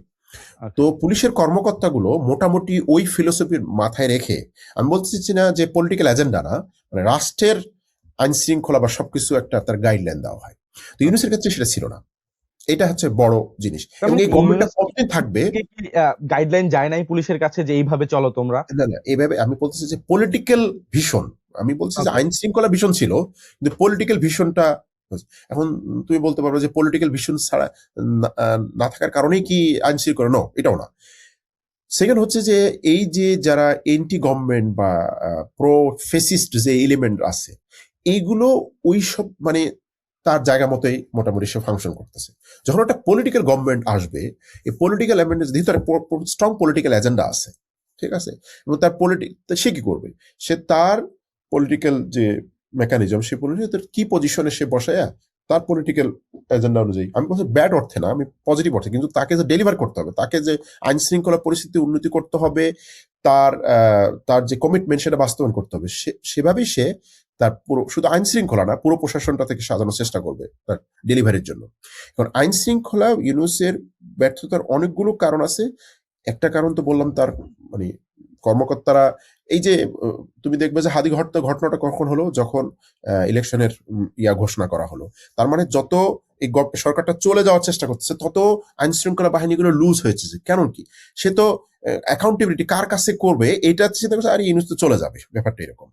সো ওইটা আগে হয়তো না, যদি ইউনূসের একটা টাইম ফ্রেম থাকতো 2 বছর বা 3 বছর, তাহলে প্রত্যেকটা কর্মকর্তা চিন্তা করতে এই 3 বছরে ইউনূসের কাছে আমাকে অ্যাকাউন্টেবিলিটি থাকতে হবে এবং পারফরমেন্স করতে হবে, পারফরমেন্স দিতে হবে। তো এটা মেকানিজম। সেকেন্ড হচ্ছে অসহযোগিতা। বিএনপি প্রথমের দিকে অসহযোগিতা করেছে, মানে অসহযোগিতা করেছে যেহেতু ট্রাই করেছে যে যত তাড়াতাড়ি আমরা তাড়াতাড়ি হয়ে যায়, 3 মাস 6 মাসের মধ্যে তাড়াতাড়ি হয়ে যায়। সে তার যে মেকানিজম আছে, তার যে দলীয় যেগুলো প্রশাসন লোকজন আছে, তাদের মাধ্যমে চেষ্টা করেছে অসহযোগিতা করার জন্য। আর থার্ড হচ্ছে এই যে সরকারের মধ্যে প্রতি এলিমেন্ট হিউজ, সো এত কিছু করার পরে সে 10-20% ম্যান পাওয়ার দিয়ে, যারা জামাতের লোকজন ট্রাই করেছে সরকারকে সাপোর্ট করার জন্য, বা যারা অনেস্ট মানে পলিটিক্যাল বায়াস না, তারা চেষ্টা করেছে, কিন্তু সংখ্যাটা কম। যার কারণে সরকার অনেকভাবে মানে ট্রাই করেও আইন শৃঙ্খলা করতে পারেনি। ইভেন ইন্টারিম গভর্নমেন্টের মধ্যে এই উপদেষ্টার মধ্যে বিভিন্ন ধরনের এজেন্ডা নিয়ে কাজ করা শুরু। কেউ সরাসরি বিএনপি ভাবে পারপাস সার্ভ করার চেষ্টা করছে, কেউ চিন্তা করছে গভর্নমেন্টকে লেংদি করলে তার থাকা যায়, কেউ চিন্তা করছে বিএনপি এন্টি বিএনপি একটা স্ট্যান্ড নিয়েছে। সো এইভাবে করে গভর্নমেন্টের মধ্যে হোমোজেনিটি ছিল না, একটা ইউনিফাইড অবস্থান ছিল, সবার গোল অ্যালাইন ছিল না। এক্স্যাক্টলি। এরপর এনজিও একটা ফ্যাক্টর আছে, দেখা যায় ইউনুস যেহেতু তার এনজিও ব্যাকগ্রাউন্ড থেকে, সে কি পজিশনে এনজিও, যারা অনেকে বলে এনজিও গ্রাম সরকার, সে চেষ্টা করছে এবং তাদের কোনো পলিটিক্যাল কোনো নলেজ বা রাষ্ট্রযন্ত্র কিভাবে চালায়, এসব অনেকগুলো এলিমেন্টের কারণে মানে রাষ্ট্রযন্ত্রটা আসলে একটা বড় এলিমেন্ট হচ্ছে অতীত যে ফেসিস্টরা এখনো কি পজিশনে, এখনো সব জায়গায় পজিশন বসে আছে। মানে 17 বছরের ইনপুট তো আপনি এক বছরে সব বের করে দিতে পারেন না। তোমার কোশ্চেনটা হচ্ছে যে পলিটিক্যাল গভর্নমেন্ট, আমি জামাতের কথা বলছেন, জামাতের পলিটিক্যাল গভর্নমেন্ট প্রথমে সে চিন্তা করবে, আইডেন্টিফাই করবে যে আমার সমস্যা কোথায় কোথায় আছে, সে ডিসিশন নিতে কোনো, কারণ সে যদি 5 বছরের জন্য ক্ষমতায় আসছে, সে পরের দিনে ডিসিশন নেয়। তুমি দেখলা যে 12 ফেব্রুয়ারি 13 ফেব্রুয়ারি গভর্নমেন্ট ফর্ম করবে, 14 ফেব্রুয়ারি 15 ফেব্রুয়ারির মধ্যে যে দলে ক্ষমতা আসুক সে মেসি চেঞ্জ করবে, করে তার মোটামুটি এজেন্ডা কর্মী প্রশাসন সেট করে ফেলবে। আমি একটা জিনিস, একটা পয়েন্ট আসলে মিস করে গেছি, এটা আমার যখন আমি পররাষ্ট্র নীতি নিয়ে কথা বলছিলাম তখন আমার প্রশ্নটা করলে ভালো হতো। রিসেন্টলি আমরা জামায়াতের সাথে ওয়েস্টার্ন ওয়ার্ল্ড বা অনেক দেশের রাষ্ট্রদূতের সাথে একটা ভালো সম্পর্ক দেখতে পাচ্ছি, যেটা আমরা আগে দেখি নাই। আমরা এমন অনেক ঘটনা শুনছি যে রাষ্ট্রদূতরা জামাতেরকে কখনো ইনভাইট করতো না তাদের কার্যালয়ে, কিংবা জামাতের কার্যালয়ে আসতো না, তাদের সাথে জামাতের নতুন করে সম্পর্ক গড়ে উঠছে। তো এই ডেভেলপমেন্টটার কারণ কি হতে পারে? যে তারা কি জামাতকে ক্ষমতায় দেখছে বা সম্ভাবনা দেখছে এরকম, নাকি জামাত অনেক লিংক লবিং করে তাদের সাথে এক্সেস করেছে? এটা দুইটা কারণ। প্রথম কারণটা হচ্ছে ডাকসু ইলেকশন তো একটা প্রভাব পড়ছে। ডাকসু ইলেকশন আগেও জামাতের আমির বিভিন্ন জায়গায় গিয়েছে, ইউরোপিয়ান ইউনিয়নে আসছে ডাকসুর আগেই, এবং বিভিন্ন দেশে ইউকেতে বা চায়নাতে গেছে। এটা ডাকসু ইলেকশন আগে হয়েছে। সো এটা কেন হয়েছে? প্রথম কথা হচ্ছে তারা তো মানে গবেষণা বা তথ্য উপাত্ত নিয়ে অ্যানালাইসিস করে, যেহেতু বিপ্লবী জামাতের একটা বড় ভূমিকা ছিল এবং আওয়ামী লীগের অনুপস্থিতিতে জামাত মানে অনেক কনস্পিরেসি থিওরি, ষড়যন্ত্র তথ্য বাজারে আছে, যদি সেগুলো বাস্তবায়ন হয় সেটা তো ডিফারেন্ট হতে পারে। কিন্তু নর্মালি আমরা যদি বিভিন্ন ডেমোক্রেটিক সার্ভে, বিভিন্ন সাইন্টিফিক সার্ভেকে বিশ্বাস করি, তো জামাত পপুলারিটির দিক দিয়ে সেকেন্ড পজিশনে আছে। রাইট। সো সেকেন্ড পজিশনের একটা দলকে, মানে আমি বলছি কনস্পিরেসি ষড়যন্ত্র তত্ত্ব বাদ দিয়ে, তাহলে মানে ওয়েস্ট সাধারণত কি করে, আমরা এই ওয়েস্টের কথা বলতেছো, তো ওয়েস্ট কি করে তাকে চিন্তা করে সে, মানে ওয়েস্টের ডেমোক্রেসি স্ট্যান্ডার্ড হচ্ছে যে বিরোধী দল এবং সরকারি দল মোটামুটি তারা সময়ভাবে মাপযোগ করে, কারণ চিন্তা করছে একটা কলাপস করলে আরেকটা আসবে, রেস করবে না। তো স্বাভাবিকভাবে তারা চিন্তা করছে জামাতের ক্ষেত্রে এটা হয় নাই, যেহেতু 5ই আগস্টের পরে তারা সেকেন্ড পজিশনে চলে আসছে, এই জন্য তো সার্ভে করার দরকার নেই, এটা হচ্ছে বাস্তবতা। তো স্বাভাবিকভাবে তাদের একটা আগ্রহ ছিল, সেটা কোন দলে হোক, সেটা যে কমিউনিস্ট পার্টি হইতো তারপরেও তারা ট্রাই করতো। নেপালি কমিউনিস্ট পার্টির সাথে সম্পর্ক করে না, ছিল না, সেটা করতো আর কি। তো এখন এটা একদিক। আর সেকেন্ড হচ্ছে জামাতের আগ্রহ, যেহেতু সে নিজে বুঝে গেছে যে আমি সেকেন্ড পজিশনে চলে আসছি, তো আমার এখন করতে হবে। 15 বছর পরে সে একটা বদ্ধ গুহায় থেকে বের হয়ে আসছে, সো স্বাভাবিকভাবে সে চিন্তা করছে বা বের হয়ে আসার সুযোগ পাইছে, তো স্বাভাবিকভাবে চিন্তা করছে নাও লেটস ইউটিলাইজ দিস। তো সেইভাবে ট্রাই করছে, বিভিন্ন কানেকশনে রিস্ক করার চেষ্টা করছে। সো দুই সাইডই হয়েছে। একটা হচ্ছে যে ওয়েস্টার্ন ডেমোক্রেটিক কান্ট্রিগুলো তারা চিন্তা করছে যে সেকেন্ড পজিশনে যে আছে তার সাথে আমার ইন্টারাকশন করতে হবে, আমার বিজনেস আছে, আমার এখানে ইন্টারেস্ট আছে, অনেক আমার ইনভেস্টমেন্ট আছে। So it's a country of 200 million, 20 কোটি লোকের দেশ, সো এটাকে ইগনোর করা কোনো মানে আমার পক্ষে সম্ভব না। সো তারা তাদের জরুরিয়াত আছে, এবং বাংলাদেশে জামাত ইসলামও সে এটা হচ্ছে ফার্স্ট ইন্টারাকশনের ফার্স্ট। সেকেন্ড হচ্ছে ডাকসু ইলেকশনের পরে তারা চিন্তা করছে যে হায় হায়, এটা তো আমরা চাই আর না চাই, বা অনেক কনস্পিরেসি দিয়ে ঠেকানোর চেষ্টা করছি, but plan A B C একটা হয়ে যেতে পারে, মানে রাইট। ডাকসু ইলেকশন যারা মানে পিছানোর চেষ্টা করছে না, ডাকসু ইলেকশন না হওয়ার চেষ্টা করছে না, ডাকসু হওয়ার পরও এটাকে ভণ্ডুর করার চেষ্টা করছে না, কিন্তু ব্যর্থ তো হয়েছে। তো স্বাভাবিকভাবে আমি ধরে নিলাম বিভিন্ন দেশের বা বিভিন্ন রাষ্ট্রের বিভিন্ন চিন্তা আছে, ঠিক আছে, এ বি সি থাকতে পারে, কিন্তু আমার এ বি সি সব ব্যর্থ হলে কি হবে, তারা যদি মানে রাইট। সো আমাকে কি করতে হবে, তা আমাকে আগে থেকে রাস্তাটা আমাকে ক্লিয়ার রাখতে হবে না। সো আমার মতে যে জামাতের নিজের দরকার, প্লাস দরকারের চেয়েছে ফেসিলিটি পাইছে, মানে সুযোগ পেয়েছে, বদ্ধগুহা থেকে বের হয়ে এসে একটা সুযোগ পেয়েছে। বাইরের যাদের সাথে কন্ট্যাক্ট করছে তাদেরও ফিল হয়েছে যে আমাদের ইয়া করা দরকার, এবং ডাকসু একটা ইয়ে হয়েছে। সব মিলেই ওয়ান ওয়ে ট্রাফিক না, ইটস 3, 4 ওয়ে 5 ওয়ে ট্রাফিক। ওকে, তো আমরা যদি ভাই বাংলাদেশের ভৌগোলিক অবস্থানটা দেখি পৃথিবীর মানচিত্রে, একদম 3 দিক দিয়েই ভারত দিয়ে ঘেরা, অল্প একটু মায়ানমার সীমান্ত এবং দক্ষিণে পুরোটা বঙ্গোপসাগর। তার মানে ইন্ডিয়ার সাথে আমাদের একটা সরকারের যেই ক্ষমতায় যাক, ইন্ডিয়ার সাথে একটা সুসম্পর্ক মেনটেন করা mandatory for good governance. Otherwise আপনি একটা দেশ, এই দেশটা সঠিকভাবে চালাতে পারবেন না। এখন জামাতের সাথে ইন্ডিয়ার যে সম্পর্ক, খুব একটা সুখকর সম্পর্ক না অন্যান্য দলের তুলনায়। ইভেন জামাতের আমিরের যে অপারেশনের পর ইন্ডিয়ান ডিপ্লোমেট আসলেন, মিটিং করলেন, এবং ডিপ্লোমেট বললেন যে এই মিটিং এর তথ্যটা গোপন রাখতে। জামাতের আমির সেটাও গোপন না রেখে রয়টার্স এর মতো একটা ইন্টারন্যাশনাল মিডিয়ার সামনে বলে দিলেন। তো এই সম্পর্কটা একটু তিক্ততাপূর্ণ সম্পর্ক মনে হচ্ছে। আপনার কি মনে হয় জামাত যদি পাওয়ারে আসে, ইন্ডিয়া তাদেরকে ভালোভাবে ওয়েলকাম করবে বা সাপোর্ট দেবে? প্রথম কথা হচ্ছে যে India officially, including Manmohan Singh একবার বলছে না যে বাংলাদেশে 20% উগ্রবাদী জামাতের সাপোর্টার, যখন সে ক্ষমতায় ছিল। আমার কথা হচ্ছে শুধু বিজেপি না, মানে বিজেপি তো একটা উগ্রবাদী সংগঠন, এর বাইরেও যারা ভারতের ক্ষমতায় গত 70-80 বছর ছিল, তারা সবাই জামাতের ব্যাপারে একটা স্ট্যান্ড তাদের ক্লিয়ার কাট। এটা রাগ ঢাক গুড় কোনো কথা নেই, তারা অফিসিয়ালি আনঅফিসিয়ালি একাধিকবার বলেছে। জি, ঠিক আছে, অফিসিয়ালি, ঠিক আছে, রাষ্ট্রদূত থেকে আরম্ভ করে সব বলেছে। জামাত ক্ষমতায় চলে আসছে, সুজাতা সিং তো বলে গেছে ঢাকায় বসে, জি, তো এটা না করলে জামাত বেড়ে যাবে বা জামাতের লিডারদের ফাঁসি দিতে হবে। আমি বলছি যে জামাতকে ক্রাশ করার ব্যাপারে, জামাতকে ইয়া করার ব্যাপারে তাদের কোনো রাগ ঢাক রাষ্ট্রীয় জি। পর্যায়ে থেকে ব্যক্তিগত পর্যায়ে। So Jamaat know is very well. Okay, তাহলে এখন করতে জামাত ক্ষমতা আসলে বা জামাতের আগ পিছে রিলেশনটা কিরকম হওয়া দরকার? প্রথম কথা খুব প্র্যাগম্যাটিক, রিয়েলিস্টিক। আমার নিজের দেশে হাজারো সমস্যা আছে, জি, আমি ইন্ডিয়ার দিকে তাকানোর আমার কোনো সময় নাই। আমার নিজের দেশে প্রতি বছরে 20 লক্ষ মানে কর্মহীন যুবক জয়েন করতেছে। আমার তার মধ্যে জব হচ্ছে 2 লক্ষ, আমি 20 লক্ষকে ইয়ে করতে পারতেছি না। আমার নিজের দেশের যে এই যে হিউজ পপুলেশন, আনএমপ্লয়মেন্ট, এই যে চ্যালেঞ্জ, এই যে মানে সিটিতে মানে বসবাস অযোগ্য, মানে হাজারো চ্যালেঞ্জ। আমার ইন্ডিয়ার দিকে তাকানো, টু বি অনেস্ট, আমি নিজেই দুর্বল শরীর নিয়ে কারোর সাথে ফাইট করার কোনো দরকার নেই। সো জামাতের উচিত হবে, I think they are thinking the same way, নিজের দিকে তাকানো। আমি নিজেকে আগে নিজের রোগগুলো নির্মূল করবো, তারপরে ফাইট করার চিন্তা করবো। তো তাদের উচিত হবে এবং তারা করবে। প্রথমে Bangladesh, look at our own people. ইন্ডিয়ার সাথে আমি কোনো যে নেগোসিয়েশন গুলো হয়েছে, চুক্তি হয়ে গেছে, যেগুলো বাংলাদেশের রাষ্ট্রবিরোধী, স্বার্থবিরোধী, সেগুলো হয়তো রিভাইভ করবে। বা নতুন চুক্তির ক্ষেত্রে তারা একটু কশাস হবে, কত সতর্ক হবে।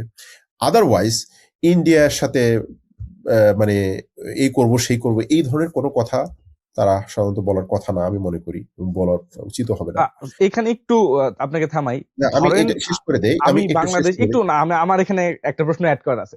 যে ধরেন আমি দুর্বল, আমি বাংলাদেশ, আমি আপনাকে ঘাটাতে যাচ্ছি না কারণ আপনি শক্তিশালী, কিন্তু তাই বলে তো আপনি নো বসে নো নাই। নো আপনি নো তো আমাকে সবসময় ডিফিকাল্ট সিনারিওর মধ্যে দিয়ে সেটা কি হতে পারে, পাঠাচ্ছেন। মানে মানে এই ডিফিকাল্টি, মানে এটা হচ্ছে যে জামাতের প্রিন্সিপাল, এটা ইসলামেরও প্রিন্সিপাল। আল্লাহ রাসূল মানে নিজের ইয়া ছাড়া, যখন নিজের শক্তি হওয়া না পর্যন্ত নিজের দিকে যত ধরনের হিউমিলিয়েশন শিকার হতো, উনি মেনে নিয়েই তাকে নিজেকে নিজের অবস্থানটাকে বিবেচনা করতে চাচ্ছিল। বাংলাদেশের অবস্থান আমাদের ইন্টারনালি, ফর এক্সাম্পল, বাংলাদেশের সিকিউরিটি অ্যাপারেটাস এর মধ্যে, হ্যাঁ, সিকিউরিটি অ্যাপারেটাস এর মধ্যে রয়ের লোকজন রন্ধ্রে রন্ধ্রে ঢুকে গেছে।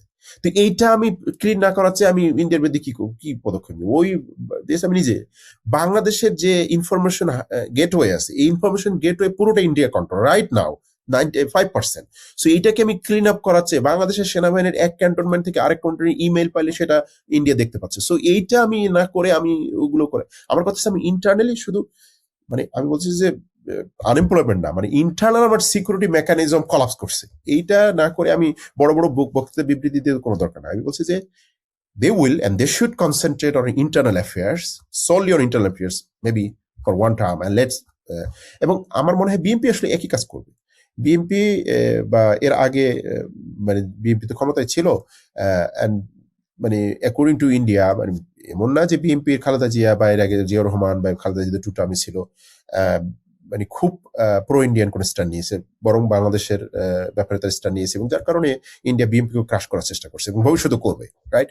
সো মানে ইউনুস তো একজন সেকুলার লোক, রাইট? তার ইসলামিক কোনো এজেন্ডা নাই এবং জাতীয়তাবাদী এজেন্ডা নেই। ইউনুস আসার পরে ইন্ডিয়ার সাথে সম্পর্কটা খারাপ, মানে খুবই, আজকে কালকে ইন্ডিয়ান মিডিয়া বলতেছে যে বিএনপি আসলে ইউনুস এসে ভালো হবে ইন্ডিয়ার জন্য।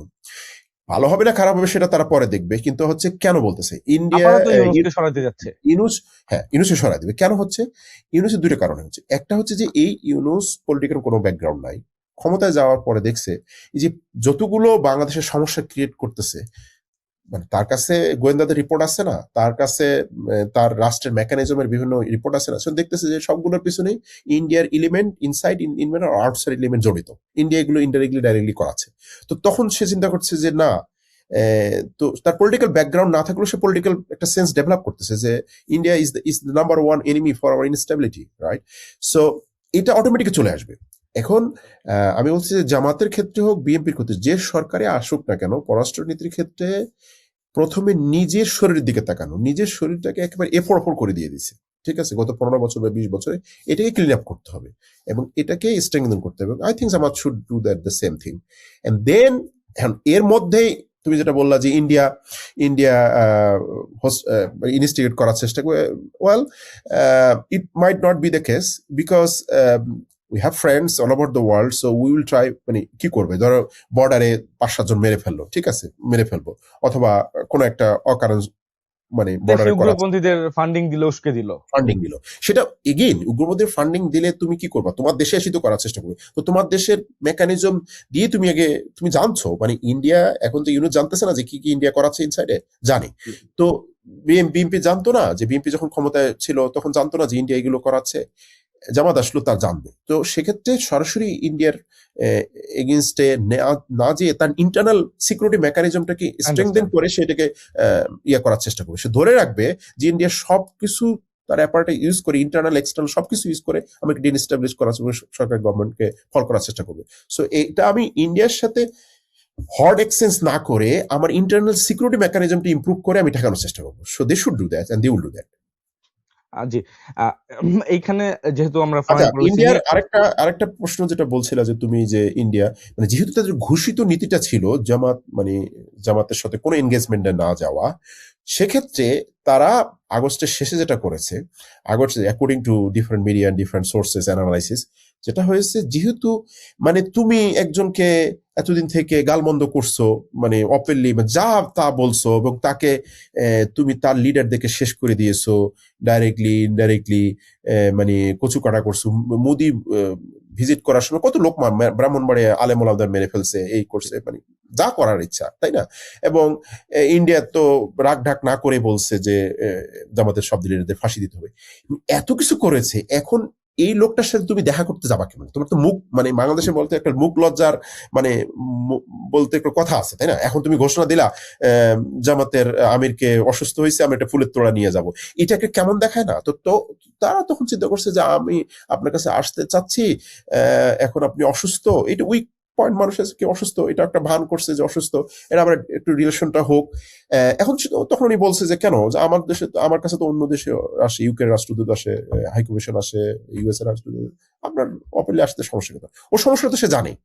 সে যদি অন্ধকারের প্রাণী, সে তো জানে যে এই দলটার বিরুদ্ধে, এই সংগঠনের বিরুদ্ধে, এদের পার্টির বিরুদ্ধে আমি কত কিছু নাই করেছি, এখন আমি কোন মুখে যাই? হ্যাঁ, আবার তার যে যারা চেলা চামুন্ডা দেশে বিন্দে আসে আছে, তারা চিন্তা করছে যে এ এতদিন ঘোষিত ভাবে এই দলটাকে ক্রাশ করার চেষ্টা করছে, এখন আবার তার এনগেজমেন্ট করছে, তার মানে কি তো উইকনেস আসছে না? এই জন্য সে সবকিছু ঢাকানোর জন্য গোপনে গোপনে চেষ্টা করছে। তাহলে আমি জামাতের এইটা রয়টার্স এর কাছে প্রকাশ করে দেওয়াটাকে আপনি কিভাবে দেখছেন? এটা কি ভালো হলো না?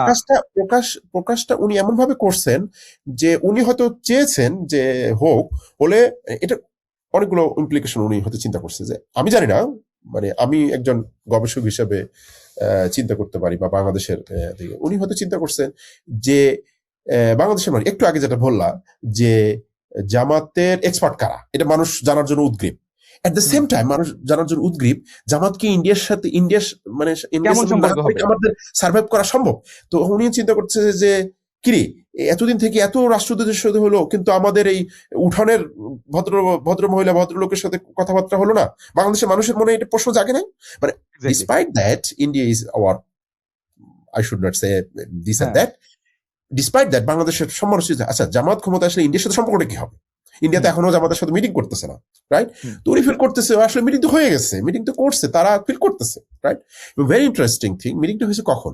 ঠিক ডাকসু ইলেকশনের 1 উইক আগে। তার মানে ডাকসু, বাংলাদেশের ইন্টারনাল সিকিউরিটি মেকানিজম আছে, এই ইন্টারনাল সিকিউরিটি মেকানিজম দিয়েই সে অ্যাসেস করছে যে ডাকসুতে কি হবে, যার কারণে সে 10 days আগে এটা মিটিং করেছে। জি। ওকে, সো আমি যেটা বলতে চাচ্ছিলাম, সে মিটিং করেছে এবং জামাত আমির, আমি জানি না উনি কি কারণে করছে, কিন্তু হতে পারে, আমি একজন গবেষক হিসেবে বিভিন্নভাবে অ্যানালিসিস করি, একটা কারণ হতে পারে যে মানুষ ফিল করতেছে জামাত ক্ষমতা আসলে এরকম হোস্টাল একটা নেইবার, বিশাল নেইবারের সাথে আমরা কি ফাইট করে, সেক্ষেত্রে জামাতে যদি একবারই কোনো সম্পর্ক না থাকে, তাহলে কি রাষ্ট্রদূত প্রত্যাহার হবে, তাহলে কি বর্ডার সিল হয়ে যাবে, তাহলে কি আমার ব্যবসা বাণিজ্য বন্ধ হয়ে যাবে, তাহলে কি চিকিৎসা বন্ধ হয়ে যাবে। So, এই ফিয়ার থেকে ইন্ডিয়া তো অলরেডি আমাদের সাথে এনগেজ করতেছে, কিন্তু তারা মানে এনগেজ হয়েছে, কিন্তু তারা সরাসরি বলতেছে এটা টাবুটা তো ভাঙানোর জন্য উনি মনে করছে বুঝতে লেটস ডিসক্লোজ দ্যাট। আন্ডারস্ট্যান্ড। এবং the way he did it, বলছে হ্যাঁ ইন্ডিয়া তো আসছে, যখন সাংবাদিক জিজ্ঞাসা করছে সবাই আসে, আপনি ইন্ডিয়ার কি বলছে, হ্যাঁ ইন্ডিয়া আসছে, তারা কিন্তু আমাদের সাথে গোপন রাখতে বলছে এইভাবে তো আপনি কি মনে করেন ইনফরমেশনটাও। জি, ভবিষ্যতে ইন্ডিয়ান ডিপ্লোম্যাটদের সাথে জামাতের আরো বৈঠক হবে, এরকম কি আশাবাদী আপনার মনে হয়, সম্ভাবনা দেখেন? They should do that both way, but এটাই আবারও বলতেছি, যেহেতু এইটা ব্যারিয়ারটা ইন্ডিয়ার পক্ষ থেকে, ইন্ডিয়া জামাত আই থিঙ্ক তারা বিভিন্ন তাদের প্রোগ্রামে বা যেগুলো ডিপ্লোম্যাট, ফরেন ডিপ্লোম্যাটের জন্য, সেগুলো তারা ইনভাইটেশন পাঠায়, তাদের ম্যাটেরিয়াল পাঠায়। না আসলে আমার জানা মতে এর আগে তারা তাদের ইফতার মাহফিলে সম্ভবত তাদের হাই কমিশনের সিনিয়র সেক্রেটারি বা এই ধরনের লোকজন পাঠাচ্ছে। সো মানে it will take time, but reality is changing dramatically, so they should engage each other. Okay, it's changing. তো আমরা যদি ভাই বাংলাদেশের গত 17 বছরের আওয়ামী শাসনের আমলের দিকে তাকাই, তখন রয়ের একটা বড় ইনফ্লুয়েন্স ছিল এই দেশে, এবং সেটা এখনো কাজ করে যাচ্ছে। পাশাপাশি অন্যান্য ওয়েস্টার্ন ওয়ার্ল্ডের যে গোয়েন্দা সংস্থা, ধরেন আমেরিকা সিআইএ কিংবা চাইনিজ হচ্ছে গিয়ে গোয়েন্দা সংস্থা, নতুন করে হচ্ছে টার্কিশ গোয়েন্দা সংস্থার একটা প্রভাব শোনা যাচ্ছে বাংলাদেশে। তো এরা কি আসলে বাংলাদেশে সেই রকম শক্তিশালী ভাবে প্রভাব রাখতেছে কিনা বাংলাদেশের বিভিন্ন পলিটিক্যাল পট পরিবর্তনে?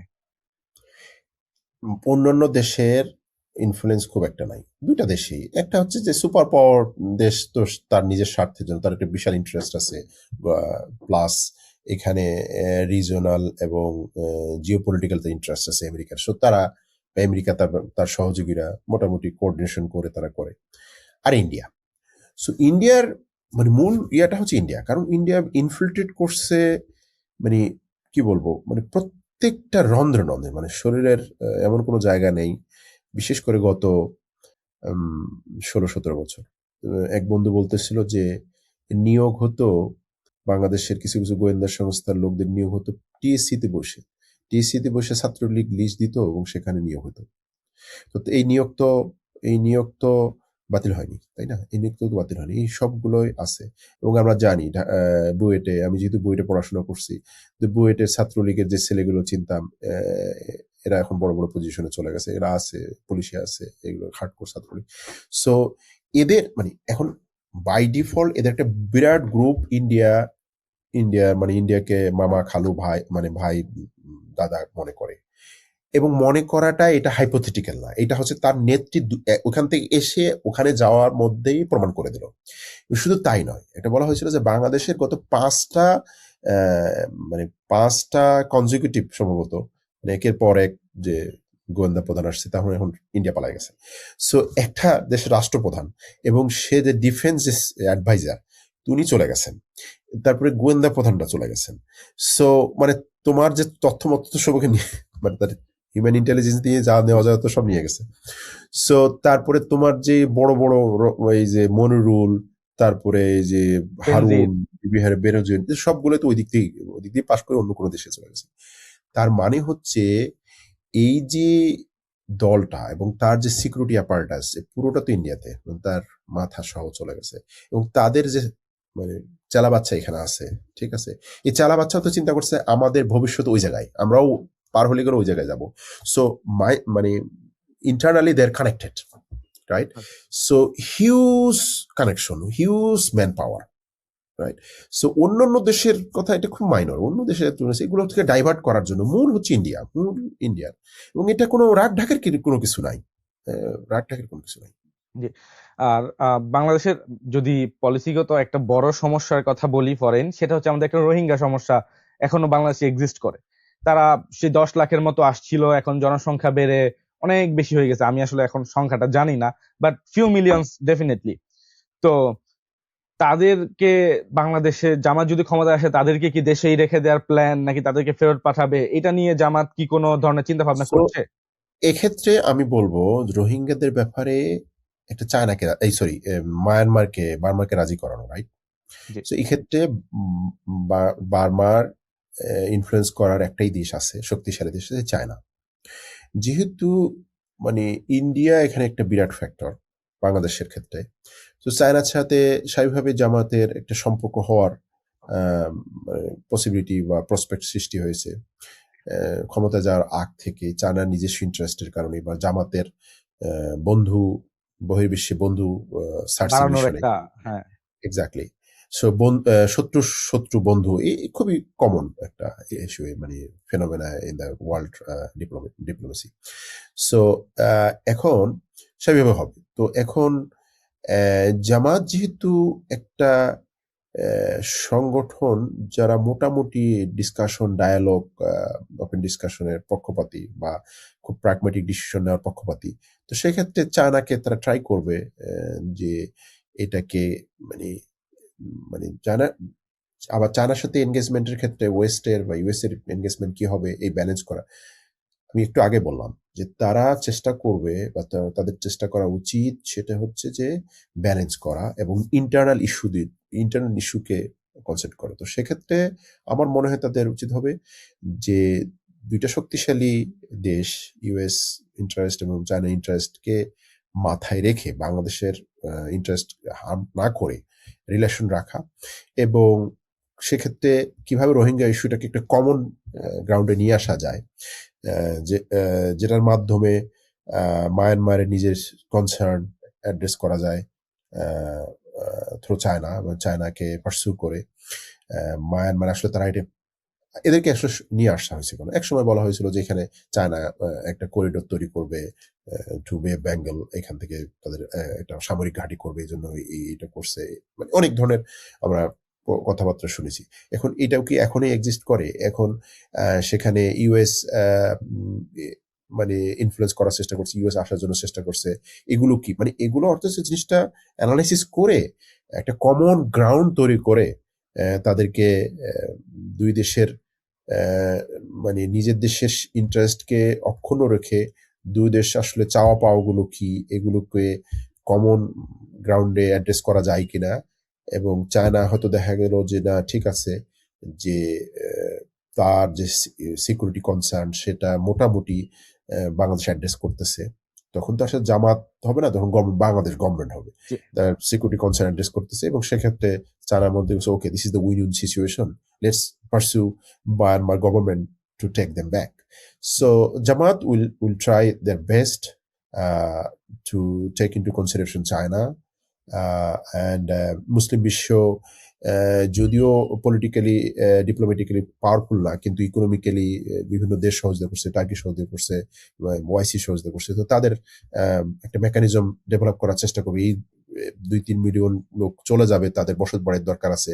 সো ফাইন্যান্সের একটা বিশাল দরকার বিষয় আছে। হয়তো মুসলিম কাতার বা অন্যান্য ধনী দেশগুলোকে ইনভলভ করালে হয়তো কয়েক বিলিয়ন ফান্ড রাইজ করে এটা একটা ব্যবস্থা করা যাবে।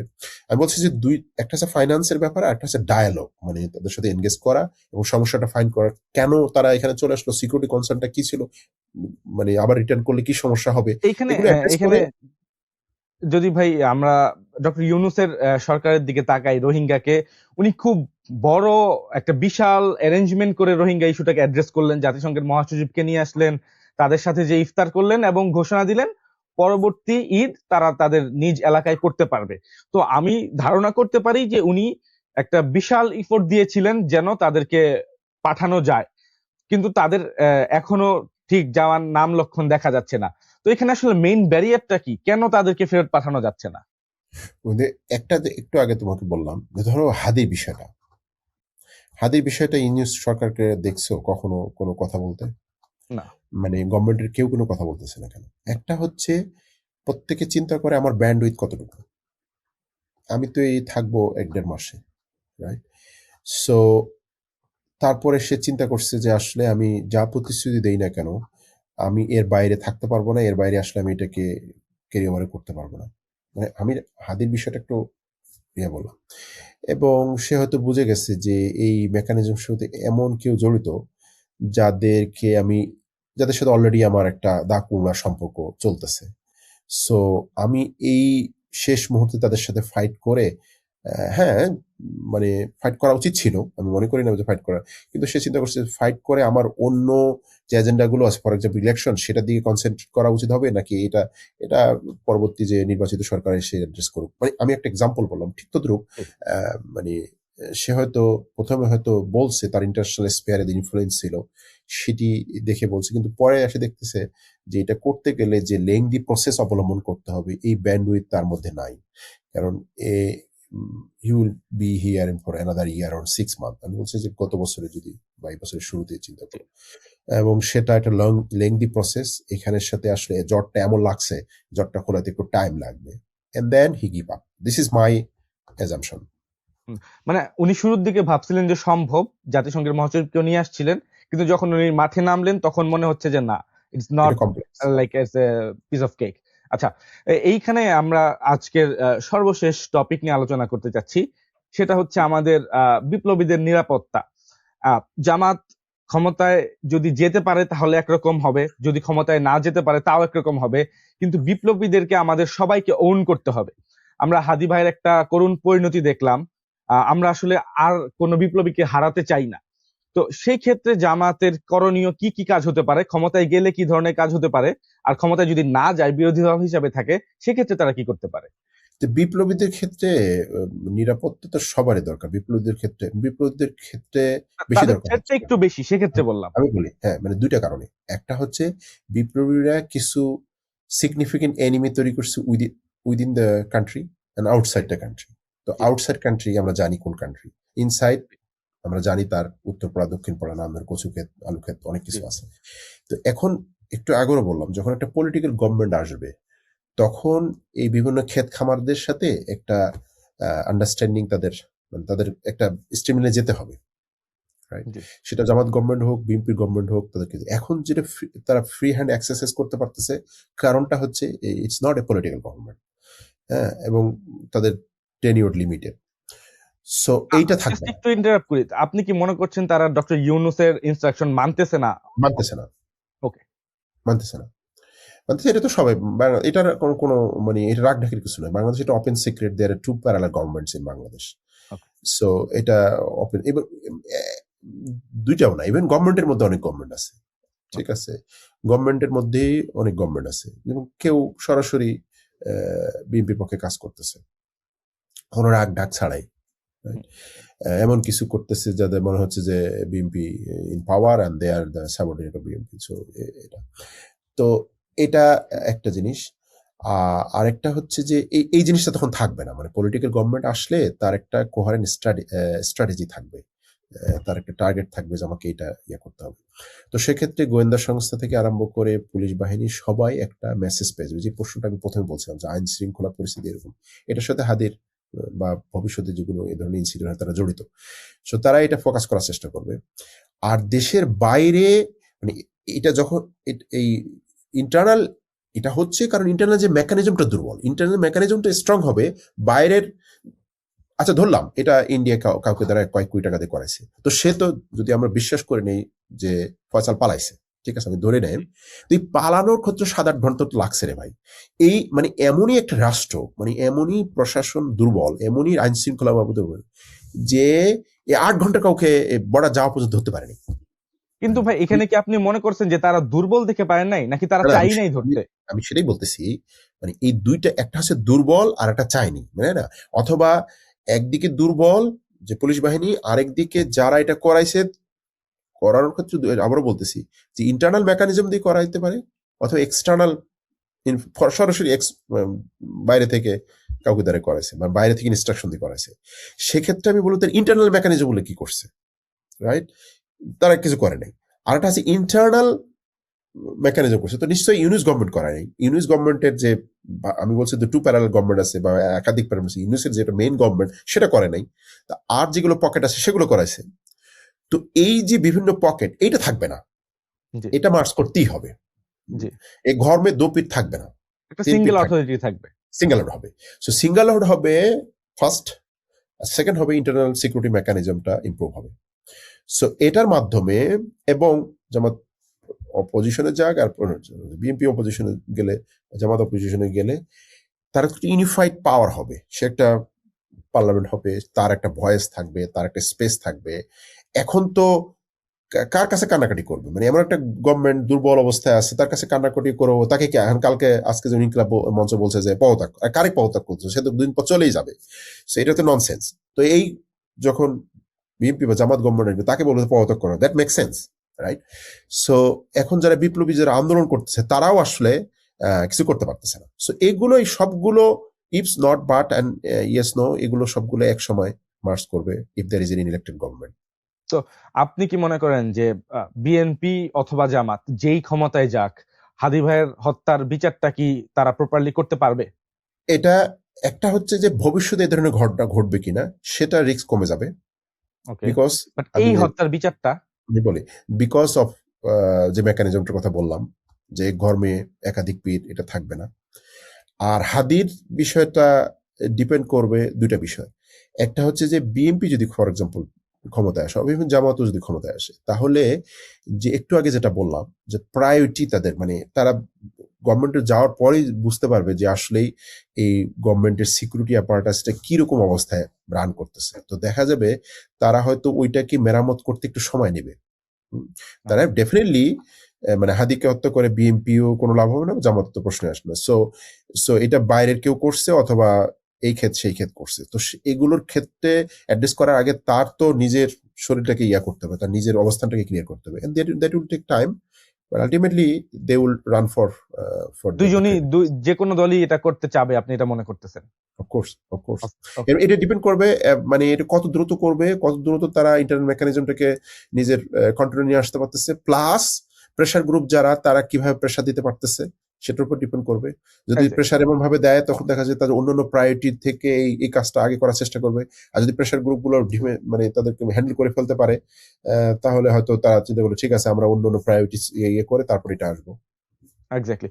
তো ভাই, আমরা আসলে মানে রাজনৈতিক ভারী কথাবার্তা শেষ করলাম, এখন একটু ছোট কিছু হালকা কথাবার্তা বলতে চাই। এবার যেহেতু আমাদের একটা উচ্চ কক্ষের একটা সিস্টেম চালু হতে যাচ্ছে আমাদের দেশে, এবং বিভিন্ন এক্সপার্টদের সমন্বয়ে উচ্চ কক্ষ করার একটা সম্ভাবনা আছে। তো সেক্ষেত্রে আপনাকে যদি অফার করা হয় উচ্চ কক্ষে আসার জন্য, আপনার কি ধরনের চিন্তা ভাবনা? Politics is not my cake. So I'm a pure researcher. I enjoy my research a lot. Okay. So আমি আমার রিসার্চকে খুবই এনজয় করি, খুব ভালোবাসি। সো আমি এটাই থাকবো। বাংলাদেশের পলিটিক্স বা ওয়ার্ল্ড পলিটিক্স বা বাংলাদেশের বিভিন্ন মিডিয়া বা ইন্টেলেকচুয়াল ডিবেটে আগ্রহ আছে। It doesn't mean I will be involved in politics. Okay, That's it. So I like my research and I'll continue this inshallah. You continue this. Okay ভাই, তাহলে আমাদের আজকের আলোচনা এখানেই শেষ করতে চাই। আপনার যদি শেষ কোনো কথা থাকে অ্যাড করার মতো।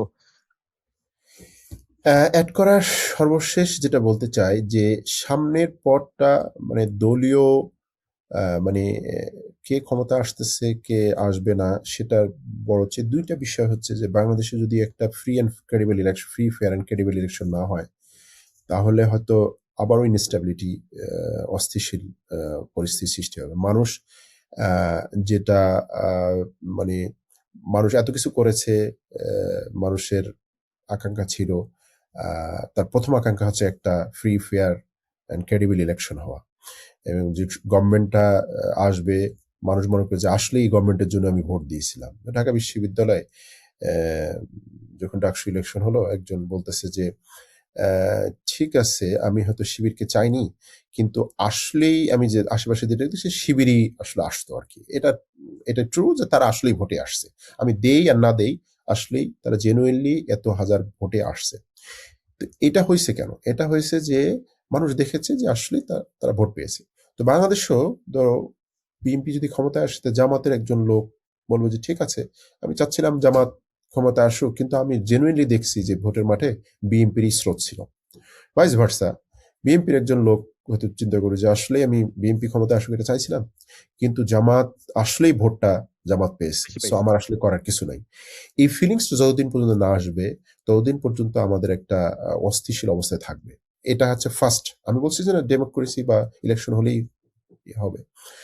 এটা হচ্ছে প্রথম, যেটা আমার কাছে এই মুহূর্তে খুবই একটা ভোলাটাইল মনে হচ্ছে, নানান ধরনের গ্রুপ কাজ করতেছে এটা।